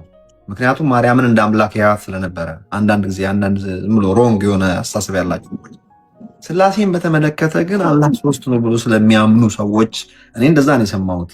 እስቲ ንገሪና አንቺ ቁርአን አንብበሽ ከሆነ ስላሴን በተመለከተ አዎ አላህ አምላክ ሶስት ነው አትበሉ ተከልከሉ ይላል ቁርአን ላይ ላተኩኑ ሰላታ ኢንተሁ ኸይሩን ለኩም አምላክ አንድ ሶስተኛ ነው ወይም የአንድ ሶስተኛ ነው ወይም ሶስት ሶስተኛ ነው አትበሉ በመለኮት አንድ በአካል ሶስት እንደሚባለው አትበሉ ተከልከሉ እሱ አንድ አምላክ ነው እያለ ብዙ ቦታ ላይ ስለ አንድነቱ ይናገራል። ቅድም ዳኒ የከፈተው ሱረቱል አልማኢዳ 5ኛው የማዱ ምዕራፍ ቁጥር 117 116 ላይ ስለ ማርያምን አምላክ ብለው ቅድም ተናግረሃል። የሚያምኑ አካላቶች ነበሩ ፓስተር ኃይሉ በጊዜው ማለት ነው እሱ አንድ አምላክ ቆጥረው። ስለዚህ አንቀጹን አማርኛ ላይ ብታረገው ዳኒ ደስ ይለኛል ብናነበው ማለት ነው። እኔንና እናቴን ሁለት አሁን ስላሴ ከተባለ ሶስት ነው ሁለት አምላክ አድርጋችሁ አምልኩ ብለሃልን ብሎ የትንሳኤ ቀን ይጠይቀዋል ማለት ነው። ክርስቶስን ወይም ኢሳ አለይሂ ሰላም ወይም ኢየሱስ ክርስቶስን አምላክ አድርገው የሚያምኑ ሰዎች አሉ ፓስተር ኃይሉ አንተን ጨምሮ። ማርያምንም በነገራችን ላይ አሁን ላይ ያሉ ማርያምን አሁን ስለ ኦርቶዶክስ ምናምን አይደለም የምናወራው ማርያምን ራሷን አምላክ አድርገው የሚያምኑ ነበሩ። ፈርስት ሴንቸሪ ምናምን አላውቅም አምላክ ነች ባይሉ አሁንም አሉ። ለምሳሌ በቀጥታ ወደ ማርያም መጸለይ ከቻለ አንድ ሰው ማርያም ወይ ባክሽን ይሄን ነገር አርጊልኝ ማለት ከቻለ ሰው ወደ አምላክ ነው የሚጸልየው። ስለዚህ ወደ እግዚአብሔር እንደመጸለይ ነው የሚቆጠረው ማለት ነው። ሲጠየቁ ግን ብዙ ሰዎች አምላክ ነች ወይ ሲባል አይደለችም ይላሉ። እግዚአብሔር ብቻ ነው። በአንድ ፊት ደግሞ እንደ እግዚአብሔር ጸሎት ትመልስልኛለች ብሎ ወደ እሷ መጸለይ ከተቻለ እንደ አምላክ ማየት ከዚህ ውጭ ምን አለ? በነገር ላይ ፓስተር ኃይሉ በጣም የሚገርመኝ ኦሪት ዘዳግም ምዕራፍ 6 ቁጥር 13 አካባቢ አይተው ከሆነ እግዚአብሔር ሲናገር በእኔ ብቻ ማሉ እኔን ብቻ አምልኩ የሚል አለ መጽሐፍ ቅዱስ ላይ። አንዱ አምላክ ነው እንዲመለክ የሚናገረው እኔን ብቻ አምልኩ ይላል። ስለዚህ ይሄ ፎከስ እናድርግ፣ ጥያቄው ላይ ፎከስ እናድርግ። እሺ እመለሳለሁ። ትጨርስና አንድ አምላክ እውነትሽን ነው። አንድ የእስራኤል አምላክን ብቻ ነው። ቀጥይ። እሺ አዎ እና ማርያምን አምላክ አድርገው የያዙ ስለነበረ ያንን ነው አምላካችን አላህ እዛ ጋር እየተናገረ ያለው እንጂ ስለ ስላሴ አይደለም። ማርያም ስላሴ ውስጥ ትመደባለች የሚል አይደለም። ማርያምን ከስላሴ አካል ሶስተኛ አካል አያደርግም ቁርአን አይደለ? ራሱ እግዚአብሔርን ሶስት ነው ብላችሁ አታምልኩ ነው የሚለው አይደለ? እንደዛ ማለት ስላሴን የሚያመልኩትን ሶስት ነው የሚሉትን ሌላ አንቀጽ ላይ ያመጣልሃለሁ። ሶስት ነው አትበሉ አምላክ ተከልከሉ እያለ ይናገራል። የቅድሙ ጥቅስ ላይ ግን እኔና እናቴን ሁለት አምላክ አድርጋችሁ ይዛችኋልን ይላል እዛ ጋር። እኔም ይሄን ነው የሰማሁት። እውነት ለምን ምሳሌ ተቃውሞ አለኝ። በነገራችን ላይ ከዳኒ ይልቅ የአንቺ ሀሳብ ነው ትክክል። በድምጽ ብቻ አይደለም የሚሆነው ብራዘር። ለምን መተዋቶ ነው? በአንድ ዋገን ፋላሲ የሚባል ነገር ታውቃለህ? አይደለም የሰማሁት እኔ ገብቷል። በድምጽ ብቻ ሀሳቤን አግኝቻለሁ። እኔ ያልኩበት መንገድ እኮ ትክክል ነው እያልኩ እኮ አይደለም። እነሱ ሙስሊም በስላሴ እኮ የሙስሊሞችን አቋም እኮ እኔም አልቀበልም ልል የፈለግኩት የቁርአኑ አንተ እሷን ፓርት ብቻ ነው ያየኸው እንጂ ማርያምን ከስላሴ አካል አድርጎ አይደለም የተቃወሙት። እንደ እናትና እንጂ ኢየሱስን እሱ እኔ የማወራው እኔ ሙሉ ሰው ነኝ። አርጊመንቴን ማቅረብ ስለምችል ማለት ነው። ቴንክ ዩ እና አመሰግናለሁ። እሺ ቆይ ለሀይልሻ አንዴ ለእኔ እድል ይሰጠኝ። ከተነሳንበት ሀሳብ እየወጣን ነው። በቃ እቺን ጨርሱና እንመለስ። ማንም ይተረገኝ ማን ነው ሊና? ከተነሳንበት ሀሳብ እየወጣን ነው። ስለዚህ እኩል አናውራ ሳታረጊ ነው መናገር ያለብሽ። በቃ እኮ አንተ አሁን ማውራት እስቲ ያቁም አንዴ። ሌላ ሰው ደግሞ ነው አላቆምም። ሲስተር አሁን ድረስ ረጅም ጊዜ ተሰጥቶ ሲስተር አውርተሃል። ካላቆምክማ ሌላ ሰው እንዴት ማውራት ይችላል እኮ? ተረጋጊ። ሌላ ሰው ማውራት የለበትም እንዴ? ሊና አንተ ብቻ እኮ ማውራት የለብም። ለሌሎች ሰዎችም እድል መስጠት አለብን። ዩ ራይት። አክብሮ ሰዎች እየሰሙ እንደሆነ አንተም ደግሞ ሪስፔክት አድርገህ ሰዎችን መስማት አለብን። ተሰማለሁ ሊና። አዎ የተነሳው ኢሹ መደምደሚያውን ሳያገኝ ወይም ደግሞ እንደዚህ ባልሆነ ዲፊኒሽን ማለት ነው ባልሆነ ውሳኔ እንደዚህ ለማለት ተፈልጎ ነው በሚል ውሳኔ ከተጠናቀቀ ዳኒ ማውራት የሚፈልገውን የጀመረውን ሀሳብ መጨረስ ይችላል። ምክንያቱም እነርሱ ስላሉ ማንጎ ነኝ ያለችው ልጅ ገብታ ምን ለማለት እንደተፈለገ ተናገረች። ልጅቷ እያወራው ነው ሊና። እሷ ስለተናገረች ኃይሉ ስለተናገረ አይደለም የምንቀበለው። በመጀመሪያ ደረጃ ኢሹን አንስቶታል ዳኒ። አንድ ላውራ በመድኃኒዓለም እንመለስ። እቺን ብቻ ጨርሱ የጀመራችሁ። ይሄ ሀሳብ ይለቅ እንዴ? ወደ ፖይንታችን እንመለስ። ያ እቺን ብቻ ልጨርስና ሲስተር ህሊናም አንቺም ጥያቄ አዘጋጂ።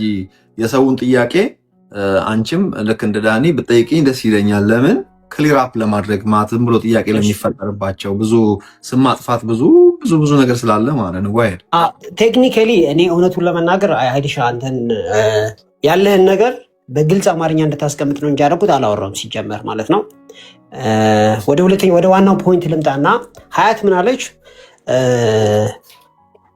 አሁን ኮሎሪዲየንስ ላይ የጠቀስኩትን ነገር የነሱ ምላሽ ስለሆነ ስለማውቀው በዛ ነው ያብራራችሁ። ማርያምን አምላክ ብለው የሚወስዱ ሰዎች ስላሉ ነው ያለችው። ይሄ አባባል ሁለት ችግር አለው። የመጀመሪያውን ችግር እንመልከት። የመጀመሪያው ችግር አንዱም ሐዲስ ኮሎሪዲየንስ ብሎ ያብራራ የለም ካለ ታመጣለች። ሐዲስ ተፍሲር እነዚህ ሰዎች እያመለኩ ያሉት እኮ ማርያምን ነው በሚል አውድ የተጻፈ ከኮሎሪዲየንስን ሜንሽን አድርጎ የጠቀሰ ኢፒፋኒየስን ሜንሽን አድርጎ የጠቀሰ ሐዲስ ካለ ተፍሲር ካለ ታመጣለች። ሶፋር የለም። that's the first one. the second one አላህ ያው እንደምታውቁት ሁሉን የሚያውቅ ስለሆነ እኛ የምናውቀውን ስላሴ ስለሚያውቅ ስላሴ ደግሞ አብ እና ወልድ እና መንፈስ ቅዱስ ስለሆነ አላህ ደግሞ መናገር ስለሚያውቅ ኤክስፕሊሲትሊ ኢየሱስን ሲጠይቀው አብና ወልድና መንፈስ ቅዱስ ብለህ አስተምርሃልን ብሎ ኢየሱስን ጠይቆት ኢየሱስ ደግሞ አላስተማርኩም ማለት ነበረበት። the problem was እዚህ ጋር በአላህ ፓርት ላይ ዴፊሽንሲ እናያለን፣ የመረዳት ችግር እናያለን። ስለዚህ ወይ ሰው ነው የጻፈው አለዛ አላህ ራሱ ስላሴን ኮንሰፕቱን አብ ወልድ መንፈስ ቅዱስ መሆኑን አያውቅም። ስለዚህ ቁርአኑ የስላሴ እውቀት ይጎለዋል ነው ዋናው ጥያቄና ጨረስኩኝ። ሲስተርዬ መቀጠል ትችላለሽ። መውረድ ይችላለሁ በነገራችን ላይ ያተወራች ችግር የለም። ቁርአን መክፈት ይመቻል። ከይቅርታ ጋር ዳኒ ፓስተር ኃይሉ ኪሚጽዮን የአይሁድ መምህራችን ነው። አይሁዳዊ ነው። በጣም ምርጥ ስነ ምግባር ያለው ነው። ከቻልክ ልታስገባው። አይሁዳዊ እስላም ደግሞ ሰምቼ አላውቅም አለ እንዴ? ኖ እስላም አይደለም አይሁዳዊ ነው። ያው እኛ ጋር ስለምንውል ጥሩ ጸባይ ያለው ሸር ያደርጋል አንዳንድ እውቀቶችን ለማለት ነው። ምን እናንተ እኮ አንድ ናችሁ እኮ ምን እስላምና አይሁድ እኮ ተመሳሳይ ሁለታችሁም ኢየሱስን ፈልጉትም። አንተ ወየቱ ሰው ነው ትላለህ እንዴ? ወንድሞች አይ እኔ ፍጹም አምላክ ፍጹም ሰው ብዬ ነው ማምነው። አይሁዶችና እናንተ ወንድማማቾች እኮ በውስጥ ሲቆጡ ነው እንጂ መጀመሪያ ሰው ነው። አንድ ቁጥር ጻፈ እየጻፈ ነበር። አንድ ቁጥር ማነው ስሙ? እልሻ እዚህ ላይ አንድ ነገር ልጨምር ከተፈቀደልኝ። ቆይ አንዴ የሱዳኒ ልመልስለት። የወንድምሽ ስም ማን ነው? ኪሚጽዮን። እሺ ኪሚጽዮን የወንድምሽ ስም? ይሄ ኪሚጽዮን ይባላል። ይሄው ወንድምሽን አመጣንልሽ። ኢየሱስን ያምናል ኢየሱስን? አይ እሱ እንትን ነው አይሁድ ነው። ለዛ ነው የተግባባችሁት። አትሊስት ኢየሱስ ላይ አንድ ነች። እሺ ግን ፍቃደኛ ከሆንክ አንድ ጥያቄ ብጠይቅ ስላሴ ላይ ስጨርስ ይሄን መመለስ ከቻለ። ኧረ ቆይ አንዴ የዳኒ ልመልስ። አንድ አይነት ነው ተያይዞ መመለስ ይችላል ብዬ ነው። እሺ ወንድማችን እስቲ ቆይ እሺ ወንድማችን በአንድ ቶሎ በል እስቲ ምክንያቱም ርዕሳችን ሌላ ስለሆነ እሺ እንግዳችን ሆነ ድንገት ገብተሃልና ሸውደን ገባው በል ጠይቅ እሺ ቶሎ በል ጠይቅና እሺ አሁን በአምስተኛው ሱራ በ116ኛው 20 ላይ የጠቀሰው ወንድማችንን አላህ ያንን አይደለም ስላሴን የሚያውቀው ልቁንም አብን ወልድንና መንፈስ ቅዱስን ስላሴ የሚባለውን ሶስት አማልክት ብሎ የሚጠራቸውን አላህ ያውቃቸዋል ከተባለ የትኛው ክፍል ላይ መንፈስ ቅዱስ እንደተጠቀሰ ሜንሽን ቢያደርጉልን። ምክንያቱም መንፈስን በተመለከተ ሲጠቅስ ከጂብሪል ውጪ መንፈስ ቅዱስን አሰፐርሰን ክርስቲያኖች የሚያመልኩትን ስላሴ አላህ አውቆት ሜንሽን ያደረገበት ቦታ ካለ መልካም፣ ካላደረገልን ግን ምንድነው ድምዳሜያችን የሚሆነው? መርየምንና ኢሳን የስላሴ ሁለት አካላት አድርጎ ሶስት አማልክትን ያመልካሉ ብሎ ኢሳ አላህ እንደሚደመድም በቁርአኖቹም በተፍሲሮቹም ይብን ማረጋገጫዎች አሉ። ስለዚህ አላህ አብን ወልድንና መንፈስ ቅዱስን ብለው ክርስቲያኖች እንደሚያምኑ ካሳየችን ማስረጃዎችንም በዛው ትንገረን ብዬ ቀጥሉሽ። መንፈስ ቅዱስ አምላክ መሆኑን ከቁርአን ላይ ነው የፈለከው? አምላክ መሆኑን የሚያሳይ ከቁርአን ላይ ነው የፈለከው? ሚዩት ነው። እኛ ተሳስተን መንፈስ ቅዱስን እንደ አንድ ፐርሰን መውሰዳችንን ቁርአን ውስጥ የተጠቀሰውን አምጪን የተባልሽው አያታችን። ቆይ አንዴ